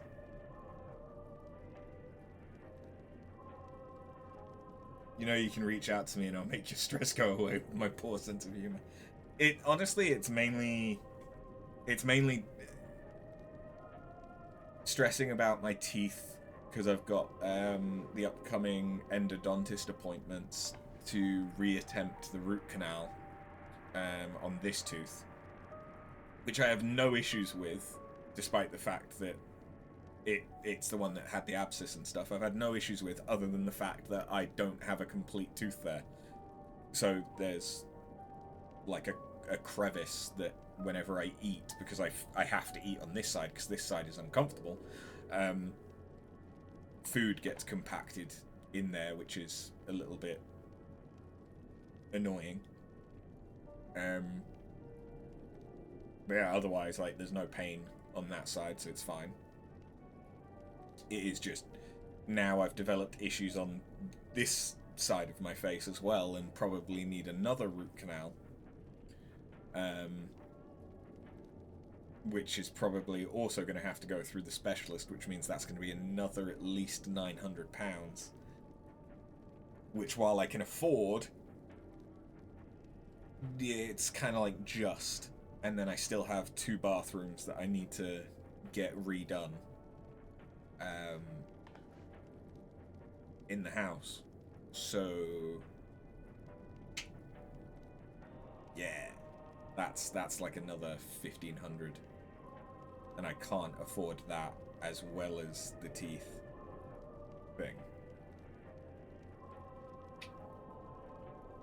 But if the root canal fails and I have to get the tooth pulled, then it becomes even more expensive if I want to get a bridge or an implant to put a artificial tooth in there, so that I can maintain my bite and eat normally. So it's not the end of the world if the tooth has to come out, but it's even more money. So yeah, the finances of it has stressed me out a bit. But also, just having anything wrong with your mouth or with your teeth, it is incredibly stressful, because it's the kind of, if it is a discomfort or a pain, it is an almost constant discomfort or pain, and there's like nothing, you can't just try and forget about it, because anything that you do causes it to, like, flare up slightly. Like eating, every time that you eat, you're aware of it. When you drink, you may become aware of it. When you swallow, when you cough, sneeze, like, there's loads of stuff. I, as a stress response, used to clench my jaw. I can't do that anymore, or I've kind of trained myself out of doing that because of the various issues with my teeth. So now instead, I subconsciously form a vacuum in my mouth, which isn't necessarily much better when I have issues. So yeah, fun times. But it's not doing too bad today. I've not needed any painkillers. I don't think I really needed any painkillers yesterday. I might have taken 1 dose. But it's not been too bad. The night before last, though, it was really bad after brushing my teeth, and I had to take some cocodamol to try and get some sleep, and even then I didn't sleep much. And bearing in mind that I had never taken, at home at least, I had never taken anything stronger than ibuprofen or paracetamol before the abscess. The fact that I needed the cocodamol should tell you that I was not having a fun time. Wine helps with everything, so drink wine. The sugars in wine probably wouldn't help. The alcohol definitely wouldn't help with my body repairing itself, because it's literally poisoning yourself. I do have loads and loads of alcohol, and yes, doing like a swill of a high percentage alcohol would help to sterilize my mouth if it was like a bacterial infection or stuff like that. but also the salt rinse does that, and you don't have the added negative of potentially things taking longer because you're literally forcing your body to deal with the toxins that you're putting in, as well as also just feeling like shit if I drank enough to get a hangover. But you would get drunk and wouldn't feel anything. Yeah, it's a very, very short-term thing. There are various things that you can do. Like I say, it's a lot better now, so I'm not actually that concerned about it right now. It seems to be getting better, which is helping me feel less stressed about the ulcer situation, because I've basically confirmed that it is an ulcer, and it seems to be on the way of getting better.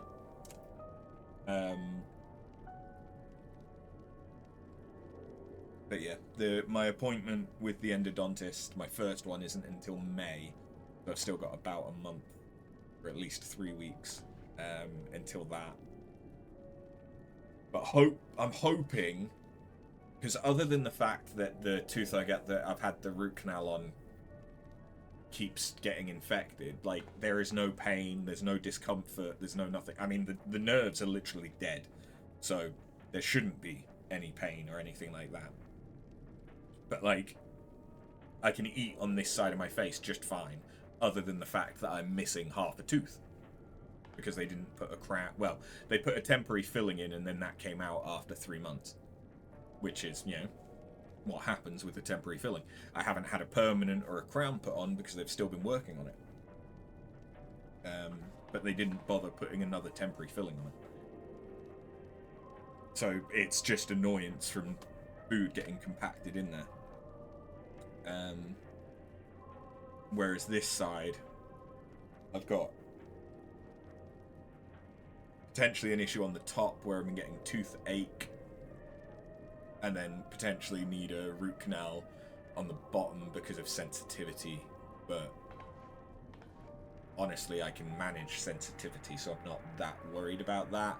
But there was an issue where the root was exposed along my gum line, so my root may not be in the best condition on the tooth that's having an issue here for the sensitivity. But hey, it's what it is. What it is. It's what I get for not looking after my teeth properly when I was younger, because I hate mint toothpaste. Mint toothpaste is one of the worst sensory experiences for me that, until more recently, there was no way of like getting around, because there wasn't flavored options for adult toothpastes. And while I could have used a children's toothpaste, they tend to not be as good for adult teeth.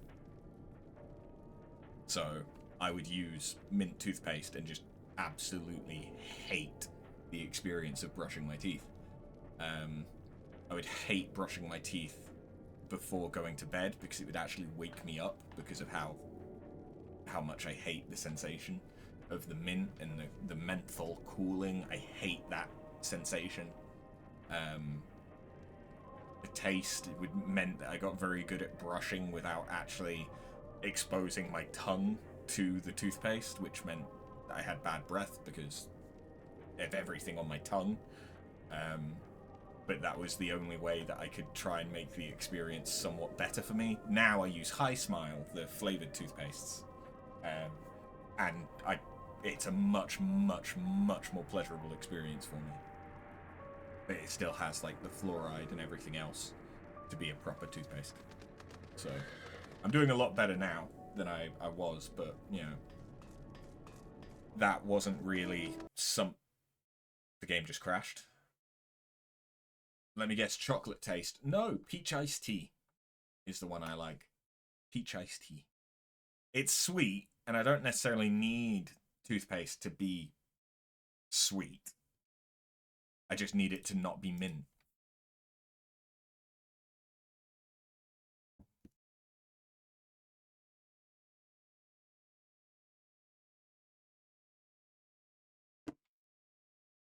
I tried the coconut whip.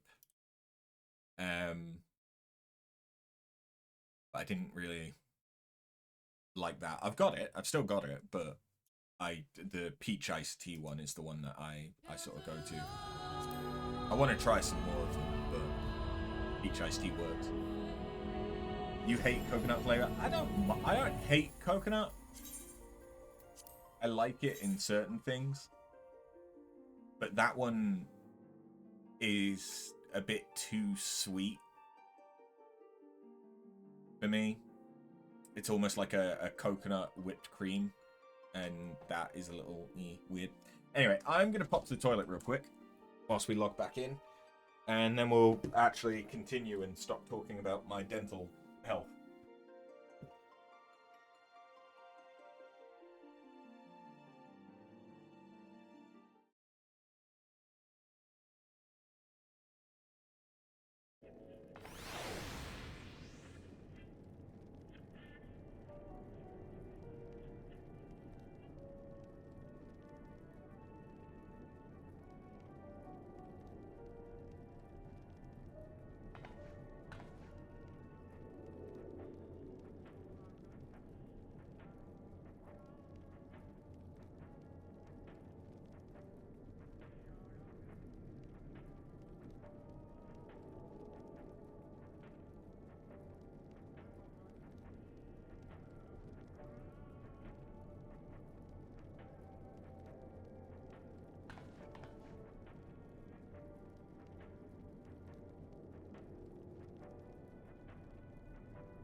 In fact, I should probably stand for a little minute.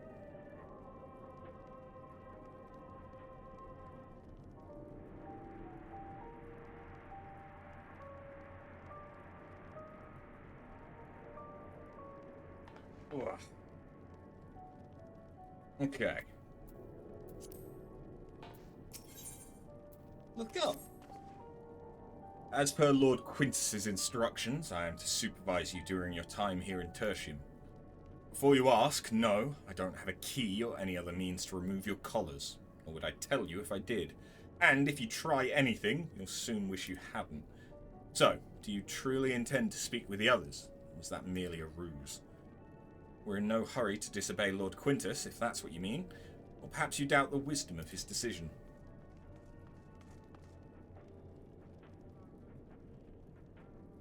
Do as you will, but remember, I'll be watching. If I catch wind of you doing anything untoward, trying to trick our people into turning their coats and the like, those shock collars will be the least of your worries. Understood? Though we're somewhat compromised, to put it lightly, let's not waste this opportunity. I suggest splitting up and learning what we can of their situation, and above all else, don't use magics of any sort. You, on the other hand, may go wheresoever you wish, even outside the camp. I know full well I couldn't stop you if I tried. But do not forget, if you do anything to endanger us or our interests, Alphino and Alizé will pay the price. You came with Julius, didn't you? Well, whatever business brought you here, you'd best keep your hands off that aetherite. It's deactivated, but I'd rather you didn't mess about with it. There are others throughout the city, built by Garleans for Garleans. Could teleport all over in the blink of an eye, provided there was a terminal nearby. These days, however, we use the aetherite's power to keep this place lit, but that comes at the cost of its normal function. Okay. So that makes sense why it's deactivated.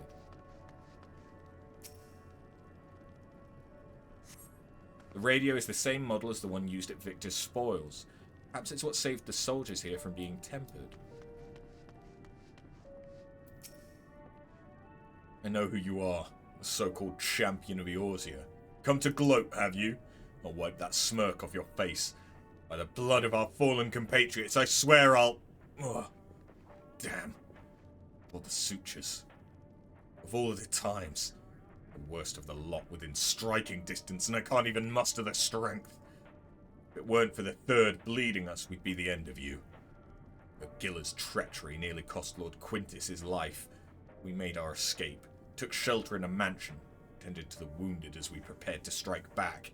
And then night fell and we gathered around the radio. Then the roar, the terrible roar. The capital was in chaos, but we were spared. You can call this a mercy. Mind intact, but body broken. Soldier in name alone. I'd cut you down where you stand if I could. Murderer. I mean...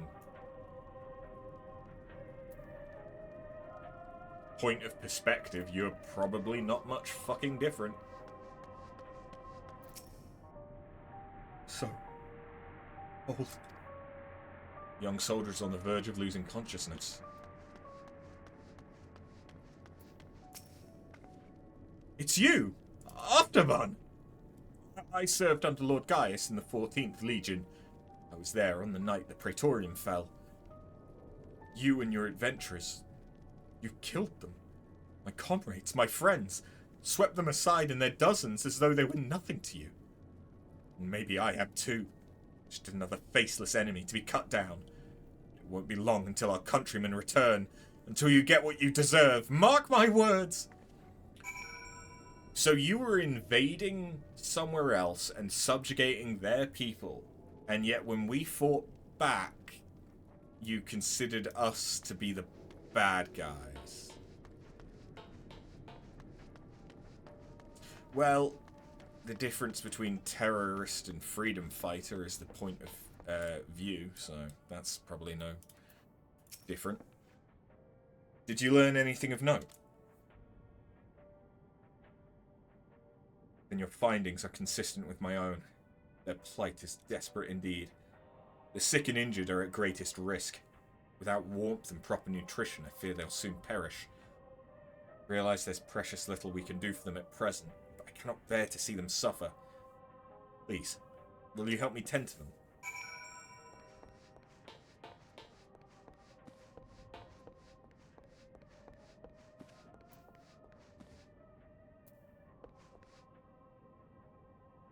You aren't military.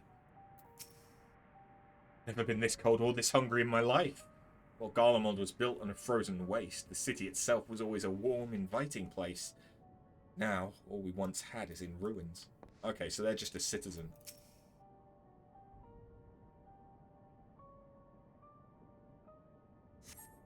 Who's there?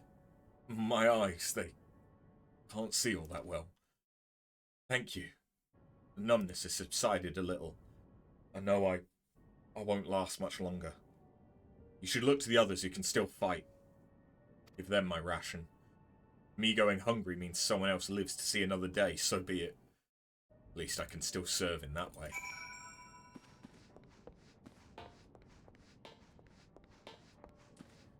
I mean, it's only a matter of time before they start eating each other. So those you met fare no better. I was afraid you'd say that. I know we were warned against meddling in their affairs, but we can't leave them like this. Perhaps we might gain permission to have the contingent deliver supplies? Quintus may have had his feelings on the matter quite clear. Even he must recognize they're not in a position to refuse help. Maybe Julius could persuade him? Though we'd need to persuade Julius first.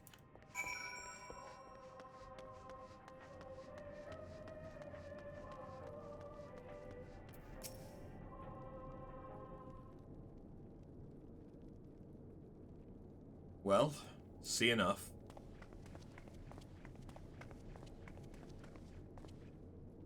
Julius, the people here have barely enough food and fuel to survive. Have you and the other soldiers been able to procure any more supplies? We've been scavenging provisions from the nearby houses, as most families kept some stored away in the event they were snowed in. Still, going out and getting it's dangerous work. We've a lot of mouths to feed.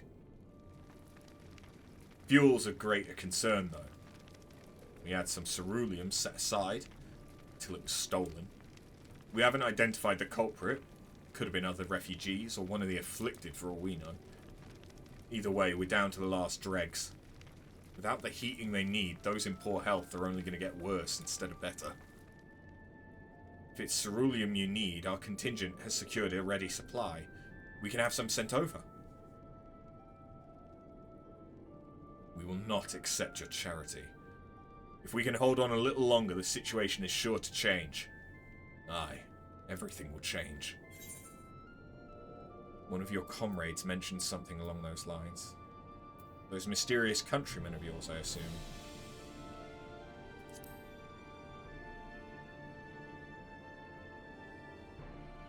Heard something of it, have you?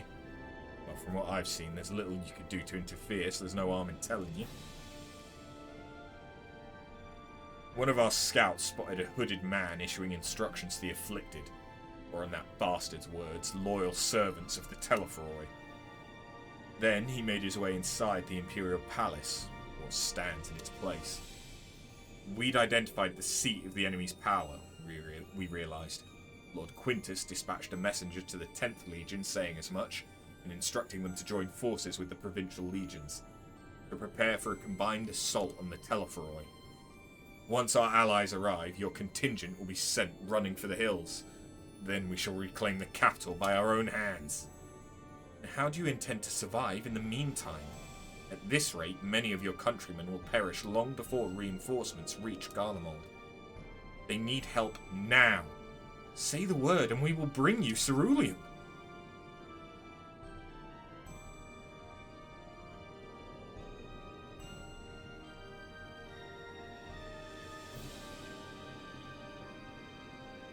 I'll speak with Lord Quintus. Hooded man, hopefully a hot one. It's the one that you thought was crazy before, so no.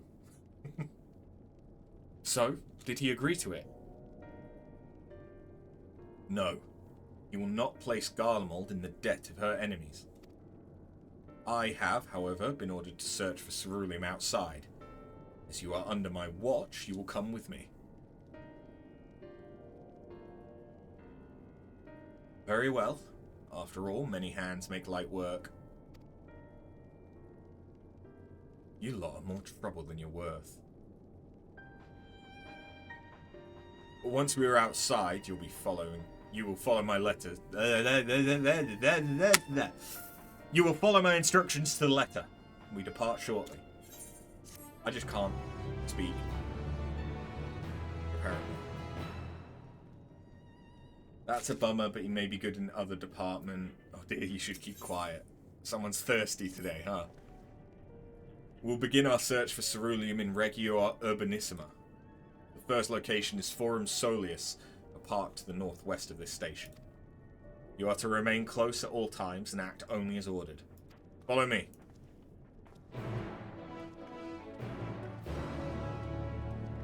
Always.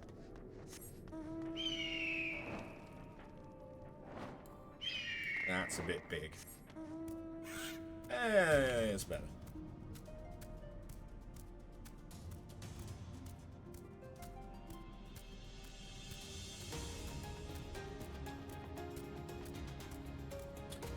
The thing is, if they just closed a door,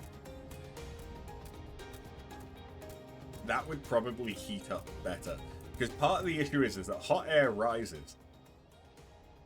So every bit of heat they're making is just escaping through this.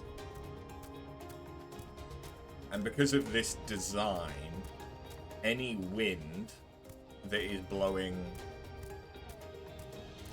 like against like to the east or west is just going to be sucking air out.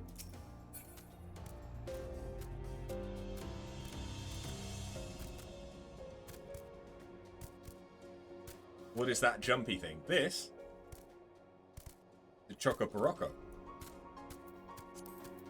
It's a potato. Oh.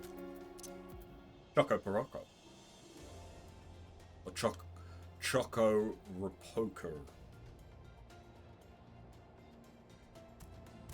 It was a event item originally from a tie-in with Butterfingers, a chocolate bar in the US.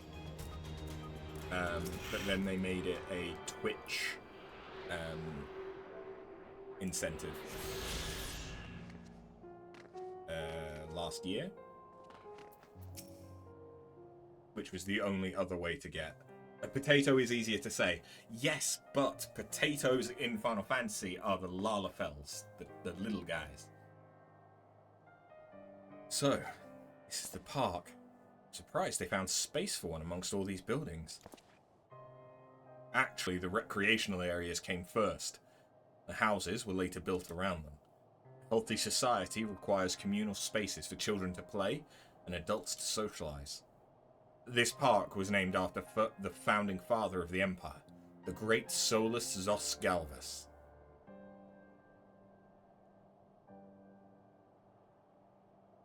Did we come to extract ceruleum from the wrecked Magitech armor?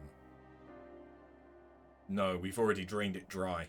Same goes for the rest of the machina in the vicinity. But as our ceruleum has been stolen, we must scour the city for every last drop. And while I don't expect to find anything here, I've decided to try one more time, in case something's been overlooked. I see, then with your permission, we'll commence the search.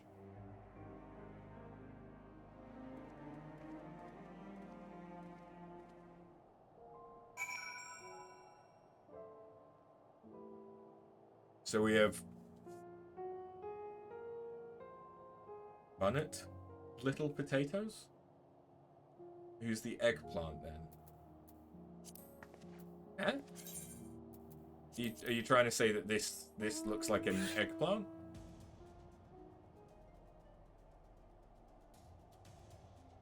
If anything, it's more like a fat. Is it sycamore? Is that the one that has the? That is the wind seeds, the ones that like fly through the air.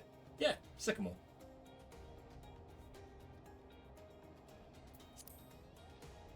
Lalafell are the like dead short, like look a little bit like gnomes or dwarves in this. You lost connection for a bit. I'm not sure what you're trying to say by. So we have Bunnet Little Potatoes, who is the eggplant then. If you're trying to think of what a name for them would be, it's just they're a mythical creature that it has a name. Oh, you were trying to say bunny. Okay. Yes, we have multiple races. We have the Viera, who are the bunnies, the Lalafell, who are the potatoes, Hrothgar, who are lion-esque people? I don't know. I wouldn't.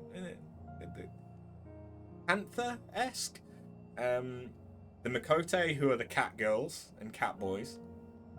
Aura, who are the dragon people, the lizard people.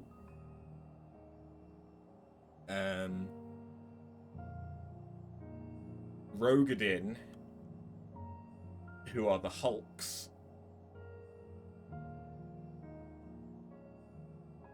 And then the Hyur, who are just human. Oh, and the Elazin, who are the elves. Or otherwise known as giraffes, because they have long necks. The cursory inspection of the wrecked Magitech armor confirms the fuel canisters have long since been drained of ceruleum, as Julius said. I want to put an I in it, like Julius, but it's not. It's Eulus. Elves are selfish sluts.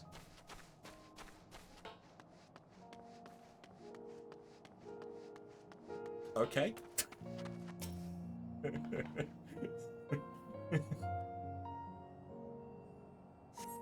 The contraption's built in the style of Imperial war machina, armed with a battery of weapons and capable of transforming into different configurations. But on closer inspections, it appears to be no more than a children's slide.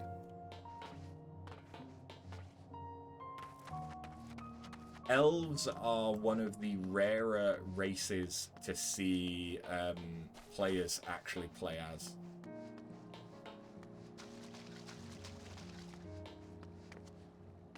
In 14.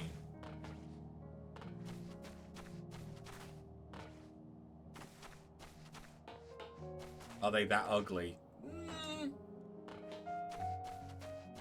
It's not that they're ugly, it's just that I don't think they're necessarily as interesting as some of the other races. Most people will either play a Hyur, because then they're just a human, and it's the whole human fighter thing for like people playing D&D, that they just want the most basic sort of experience. Or they'll play Makote, because it's the hot starting class of cat boys and cat girls. There's quite a lot of Lalafels, because they're cute, and being a Lalafell is like being in a cult with all other Lalafell players. You can look up the Lalafell experience and you'll understand. Not many people choose Rogadin, because they're just muscly, and they look kind of weird in a lot of armors. The Rogadin women aren't so bad. Rogadin men, like, you're accepting that you're just a big muscle-bound fuck for the entire game. So it doesn't really work with a lot of the magic classes. Thematically. So yeah, like, most people will either play Hyur, Makote, or Lalafell. There's not that... From the starting races, there's not that many that choose Rogadin or Elezen. But it seems that even fewer people choose Elezen over Rogadin.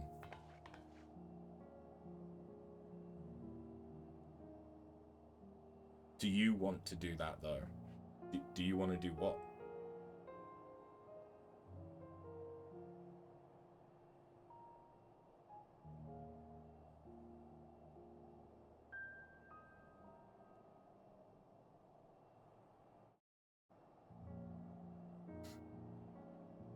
The Lala something. Oh, yeah. I mean, you can. It's absolutely fine. You can do it on YouTube. Like, day in the life of a Lala or something like that. And it'll probably come up. Basically, there's a load of emotes in the game. And the way that a lot of these look is different depending on what race you're playing as. Like, there are legitimate differences between how they look. And there's some that are... Because Lalas are so small, their gestures are really exaggerated. So they have one that is effectively like a red panda just going... And so if you see two Lalas coming across each other, quite often they will just start emoting to each other. They won't say any actual words, but they will communicate entirely through the emotes. Kind of like Dark Souls. But also because they look like children, you get a lot of things from Duty Finder, the matchmaking for like dungeons and stuff, where if it's a party of all Lalafells with one non-Lala, so like, let's say that I was in a party doing a dungeon with 3 Lalas, they will quite often roleplay that it is a kindergarten day trip, and I am the teacher. Or something like that. And there's a lot of role-playing that tends to come from being a Lala. Makote's... They're the sexy class, or from the original races. Bunnies are also sexy. And the female Aura is small. Like, petite, tiny. Not as small as, like, Lalafell, but female Aura can be quite lithe and petite. So they tend to come about more in the erotic roleplay and nightclub and strip club scenes, which are a thing in Final Fantasy XIV. You also get Rogadin females, which are considered muscle mommies. There are some female Elezen that get involved in that, but there's just not that many compared to the other races.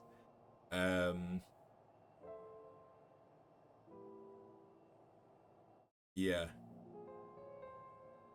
male Rogadin and male Hrothgar,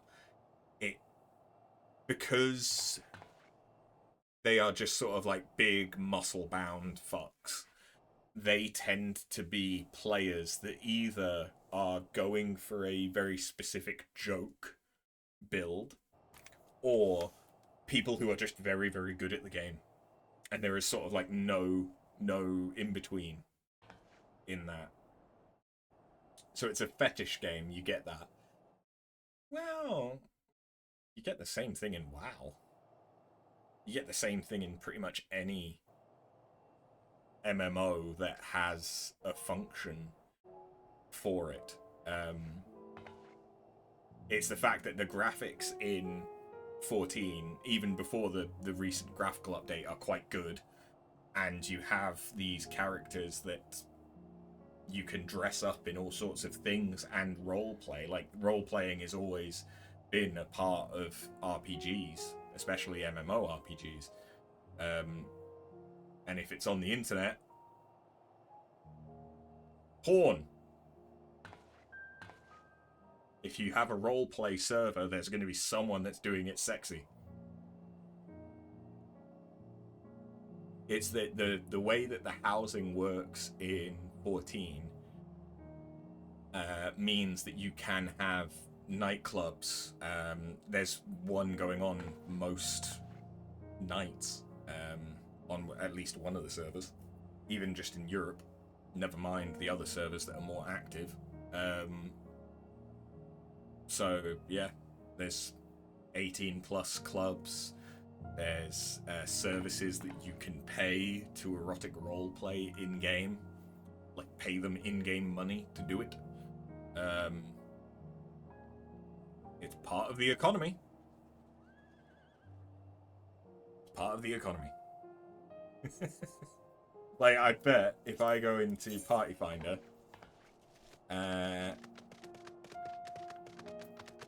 so we have an RP cafe. We have what looks like, yep, that's a nightclub, DJs, socialize, and way more. Possibly an 18 plus. The Cherry Blossom, 18 plus.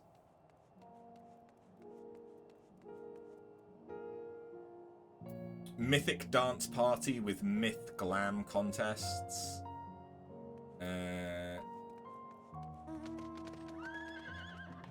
Not Safe for Work, 18 plus Bath House, open 24/7. Degenerate Disco Fever. Like, it's a thriving part of the community. Not one that I've ever taken part in. They quite often have some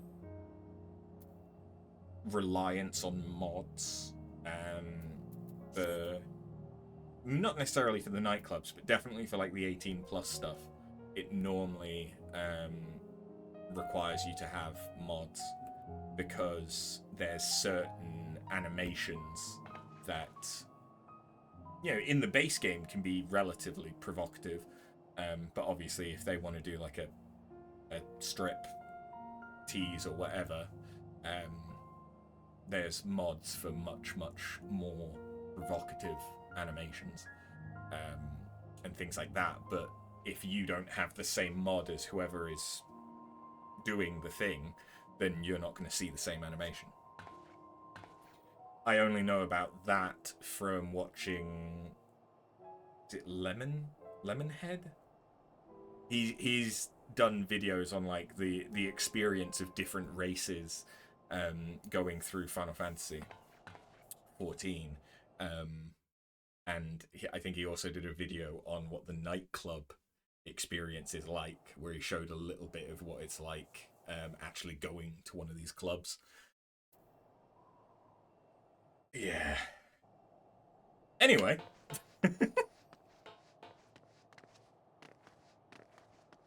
Final Fantasy is one of those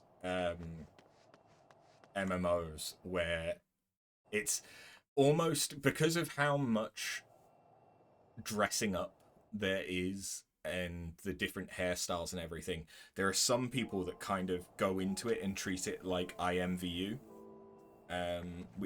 or Second Life, which were legitimate like RP MMOs, where you would just go in and you would make the character look the way that you wanted, and you'd basically hang out and RP as your made-up character, your made-up avatar. That's open to everyone, day or night. I mean, yeah.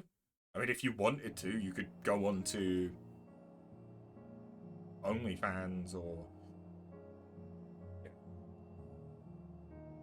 whatever the live cam bullshit is nowadays. And you could have a not safe for work experience with someone. You'd have to pay real money, but you could have that. There's a similar experience. I don't know how explicit it gets. Like, I don't, because I've never interacted with them. I imagine they get fairly explicit, depending on what mods you have and who you're talking to and stuff. You've seen one guy on Twitch promoting his OnlyFans. Yeah? That doesn't surprise me.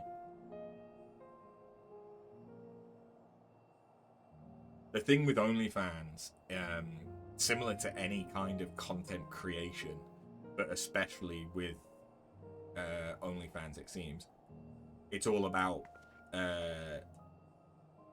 discoverability, and you can't. There's only there's a limited number of places that you can advertise not safe for work content, and that's nowadays it's pretty much just Twitter and Reddit. I think at least those are the big two. In order for you to like actually show like, here's the stuff that I show. It's my ass. It's my tits. It's my dick. Whatever. So a lot of people go on to stuff like streaming, YouTube, Snapchat, TikTok, and they'll do other types, Insta2, yeah. And they'll do other types of content. Like, there's a lot of OnlyFans models that I actually quite enjoy their TikToks because they put funny shit on there. Or they're showing their personality, and I actually like their personality. Like, they might look hot as well, but it's the person that I'm enjoying, not just what's on them. So yeah, there's a few creators that, to be honest, I didn't even realize were on OnlyFans initially, because that they weren't just like, they weren't shilling OnlyFans on every video. They were building their community from TikTok and then being like, yes, I have a spicy link, it's in the bio.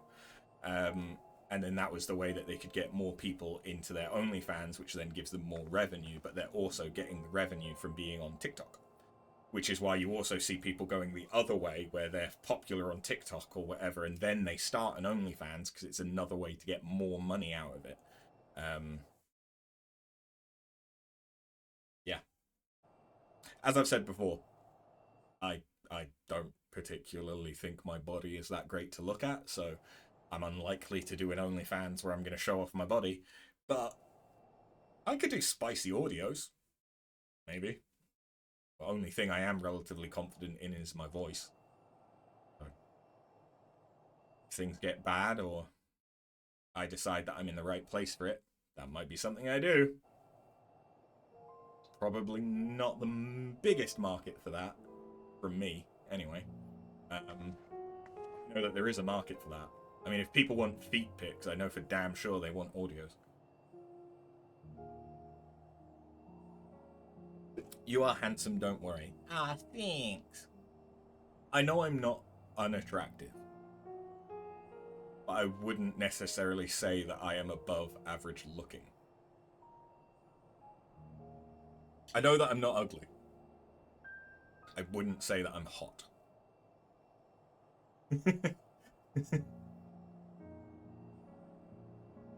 Anyway, there's been a lot of tangents this stream.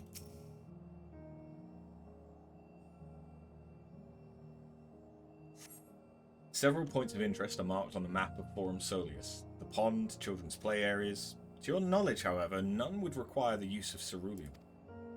Don't worry about it, Misty. It's not you. I was going a little bit stir crazy. Like, I've been working from home the last 2 weeks now. Yeah. Because my floor at my office is closed for doing some maintenance. So I do not talk to people other than on Monday and Tuesday when I go out, and then I play games with someone on a Wednesday. But, like, this is my social interaction. I want to talk to people. So it's the same thing I always do. I'm more interested in interacting with the people in my chat than I am playing games most of the time, because that's why I am here. That's why I started streaming, was for the social aspect. Hey, Quizzled, how you doing? Though rather small by Garlean standards, the structure is reminiscent of a merchant stall. Perhaps it was built for children to play at shopkeeper. There's nothing inside resembling Magitech or any other devices that would be fueled by ceruleum.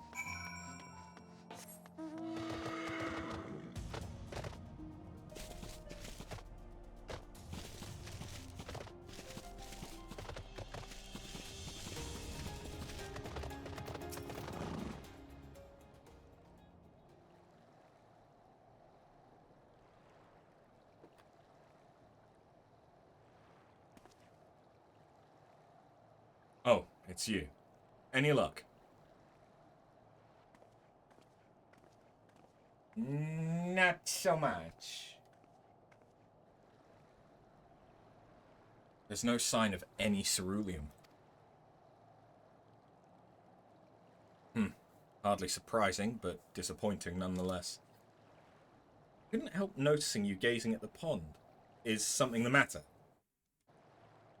You're good, been lurking for a long time today. You all say a dungeon with 3 Lalas is a good dungeon. I have only had it happen to me directly once, where I was the only non-Lala in a party full of Lalas, and they treated me like I was the teacher, or the babysitter or whatever. I've been in parties where it was all Lalas other than me multiple times, but they've only, like, interacted with me in that way, like, once, I think. Maybe twice. At least on this character. I don't remember if it ever happened on my old character. But yeah, it's fun when that stuff happens.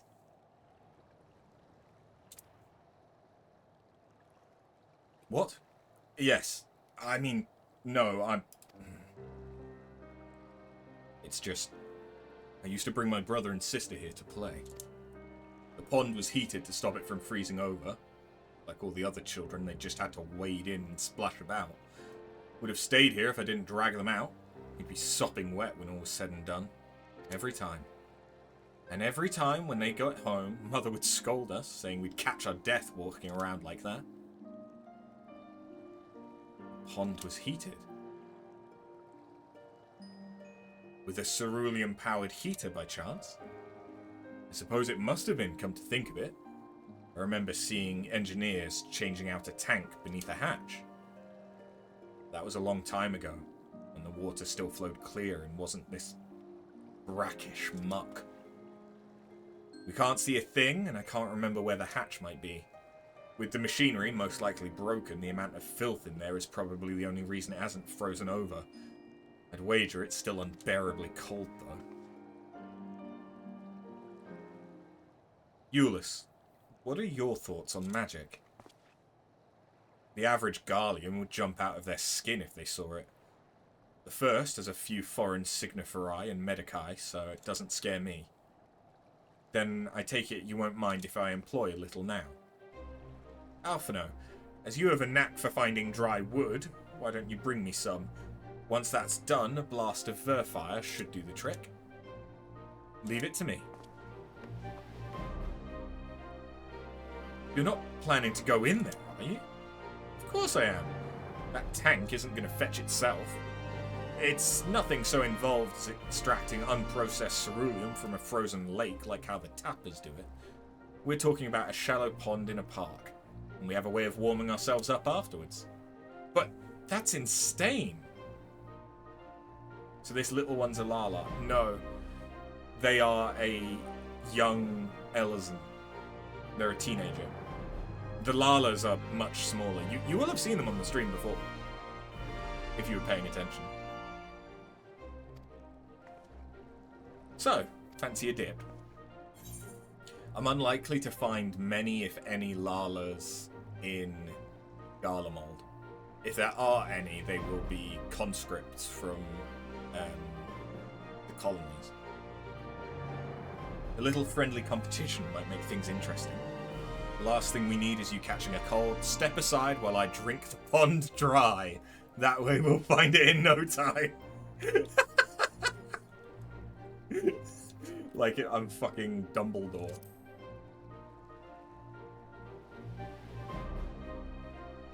Last one to find a ceruleum tank's a rotten egg. I dare say we'll both smell like rotten eggs when this is over.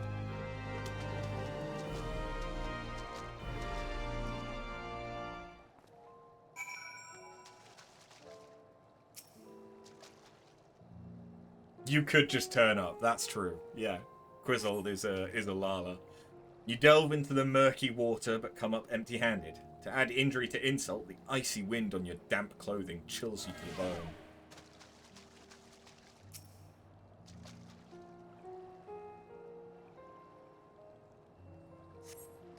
You delve into the murky water but come up empty-handed.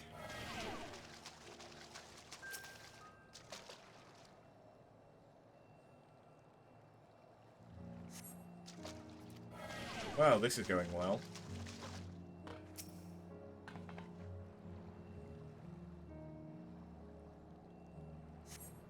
Beneath the water, your fingers catch on what you think might be a handle.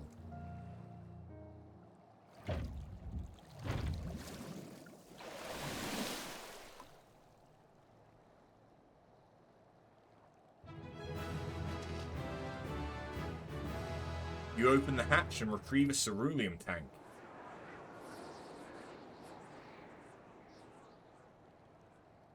However, your grand discovery comes at great personal cost, as you become acutely aware of the freezing cold and a rancid odour emanating from every ilm of your body.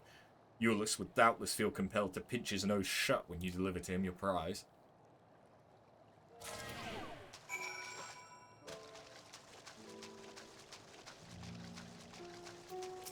Oh, is this a level 83 quest? Motherfucker. Okay, I need 200,000.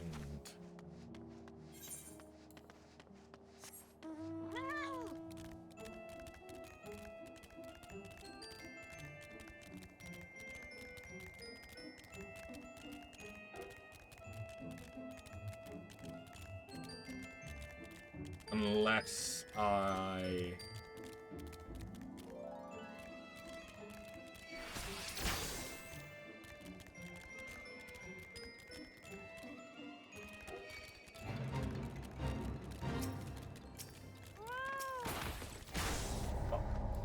Didn't even get any credit. Okay, that's fine. Discovering map areas will also help, but that'll take a fair bit longer. If there's anything that I need for the hunt log, that would also work. Don't have access to the second level of the hunt log yet.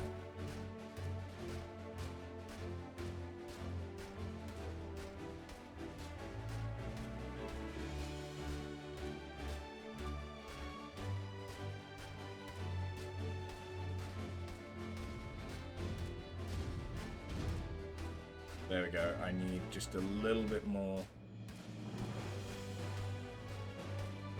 Just a scooch more.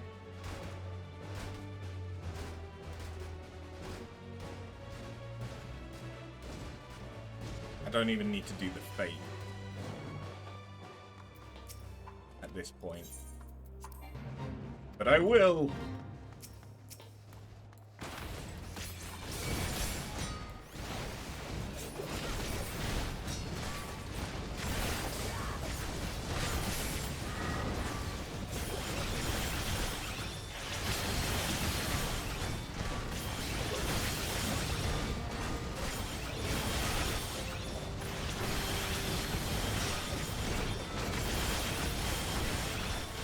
Sweet fucking Jesus.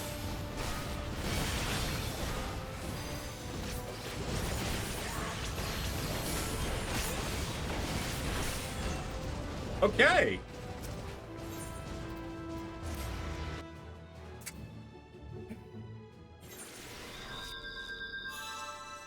Whoops.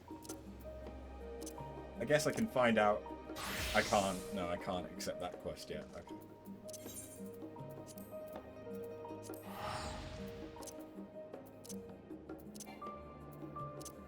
Well, I now get to run all the way back there. Might take a minute. So we're on the opposite side of the map. I can do this fate though, and that'll level us up.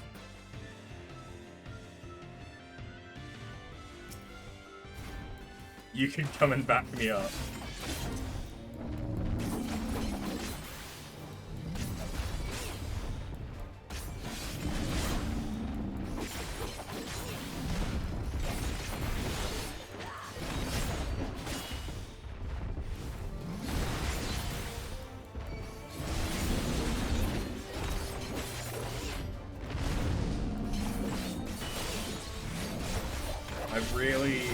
I'm not sure if I have my Viper set up very well.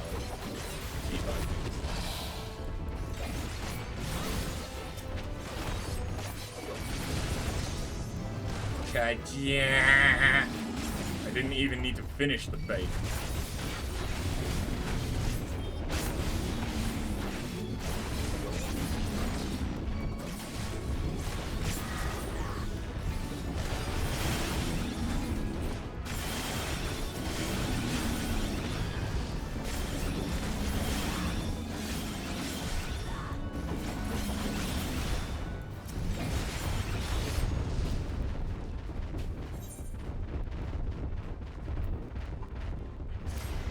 Okay, Viper,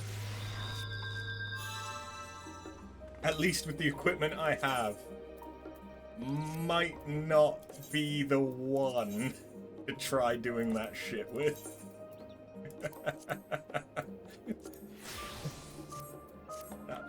That was me being a bit ballsy.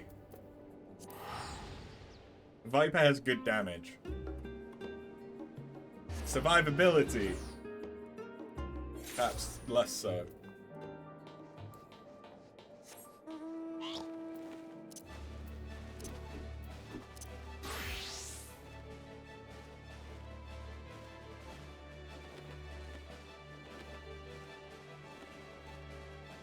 Especially given I'm still fucking learning it. I know Picto better than I know Viper. Mainly because Picto is just incredibly simple. Aquis. No. Alka-Zolka?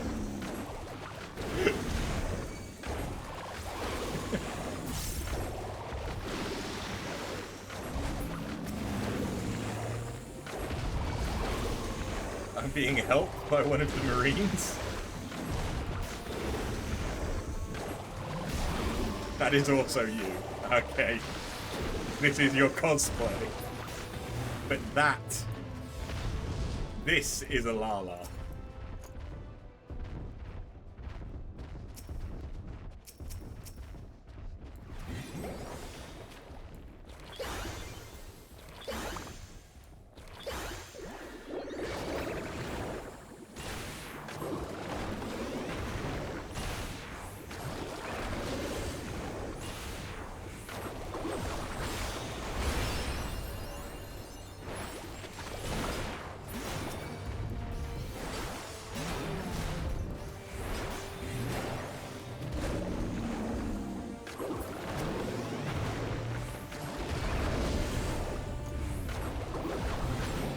Even if I don't pass this bait, which I think I will be able to, it should still give me a decent amount of experience.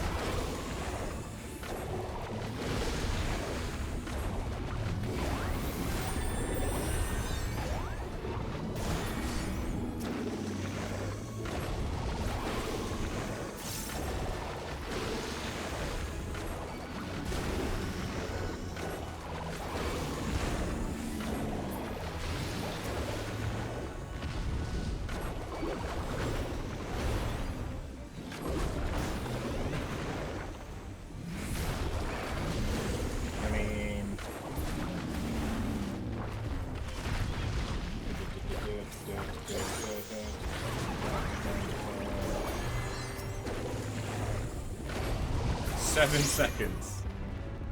Thank you very much.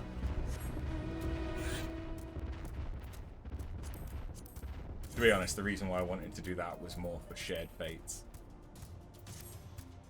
than anything else. I should be able to do Not Yeti as well if we can get over there.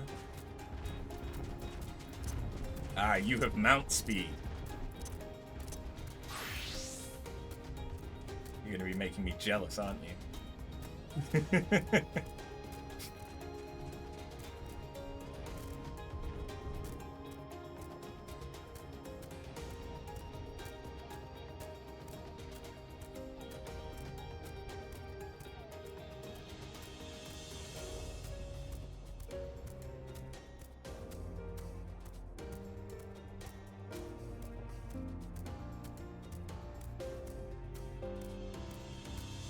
Lalas do look quite adorable.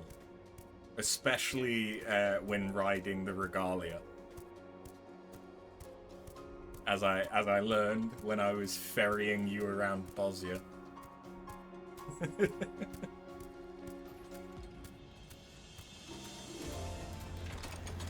Yeah.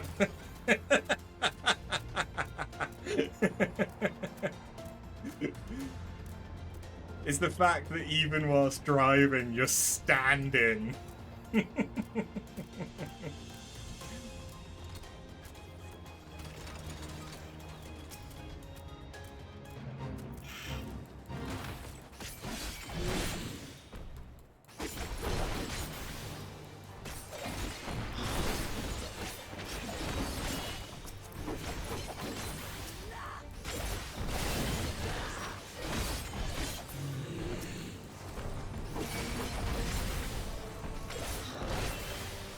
Give them a Barbie pink card. They have given specific areas that only Lalas can enter because they're small, and specific furniture that only they can fit in, if I remember correctly.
Once again, turns out that's so much easier when you have someone else with you. But also, having the boosted experience fate and the twist of fate bonus, that was a nice 500,000 experience. Oh god! It's a fat Moogle. He's after me.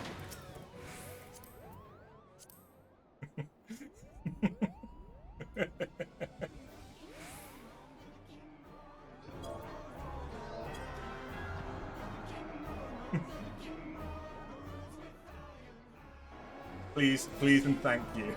Take me to my destination. I love that it's the King Moggle theme.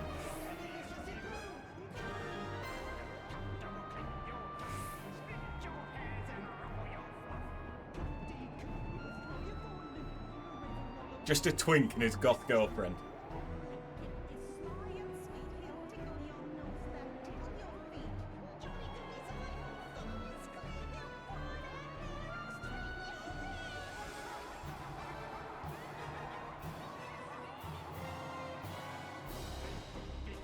Thank you.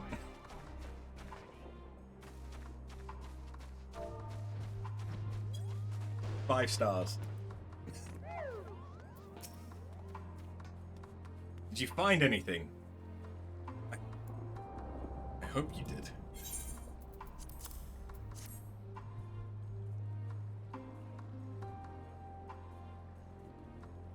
That's it. And there's still some ceruleum left. Fire's still not ready. Hold on, I'll give Alphino a hand. Where's my big Moogle? I believe that's either a cash shop item or only from having a wedding. But even then, I think it's one of the cash shop weddings. Because there's a free version that you just get some basic stuff, and then there's a more expensive version where you get, like, minions and mounts and stuff. Although I think the mount... Yeah, the mount is a chocobo, isn't it? So yeah, that's just a cash shop item. But that's a two-person mount. I instead have the Cruise Chaser two-person mount from the cash shop. I just tend to not use it since I now have the Regalia, which can have up to 4 people. Call me an Uldan, because by fire I am reborn. My clothes are mostly dry now, too. I appreciate you recovering the ceruleum. I wish you'd taken the time to discuss the plan with me beforehand. Despite the way you've been treated, in Lord Quintus's eyes, you're still envoys deserving our protection. If you were to die on my watch, he'd be most displeased. Your concerns duly noted. All's well that ends well. Julius, or Eulus, you mentioned coming here with your younger siblings. Did you grow up in Garlemald? I did, not far from here. My father was an accomplished researcher in his youth, and for his contributions to the Empire, awarded an estate. We lived well, better than many. What was Garlemald like in those days? Everything. It was everything you could imagine.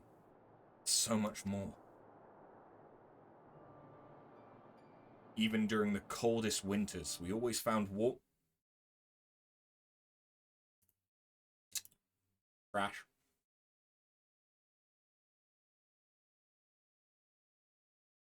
Doesn't seem to much like me today. It did absolutely fine yesterday. It may have been because I've not rebooted. Because I was uploading all night.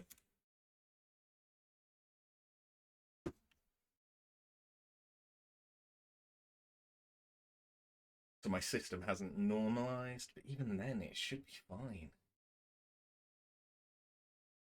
It seems to pick and choose when it wants to be problematic.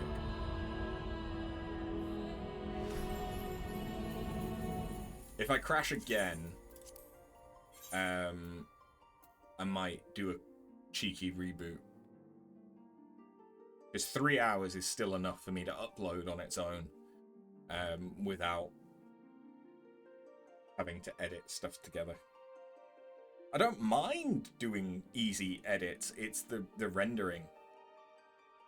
When the rendering takes ages, it's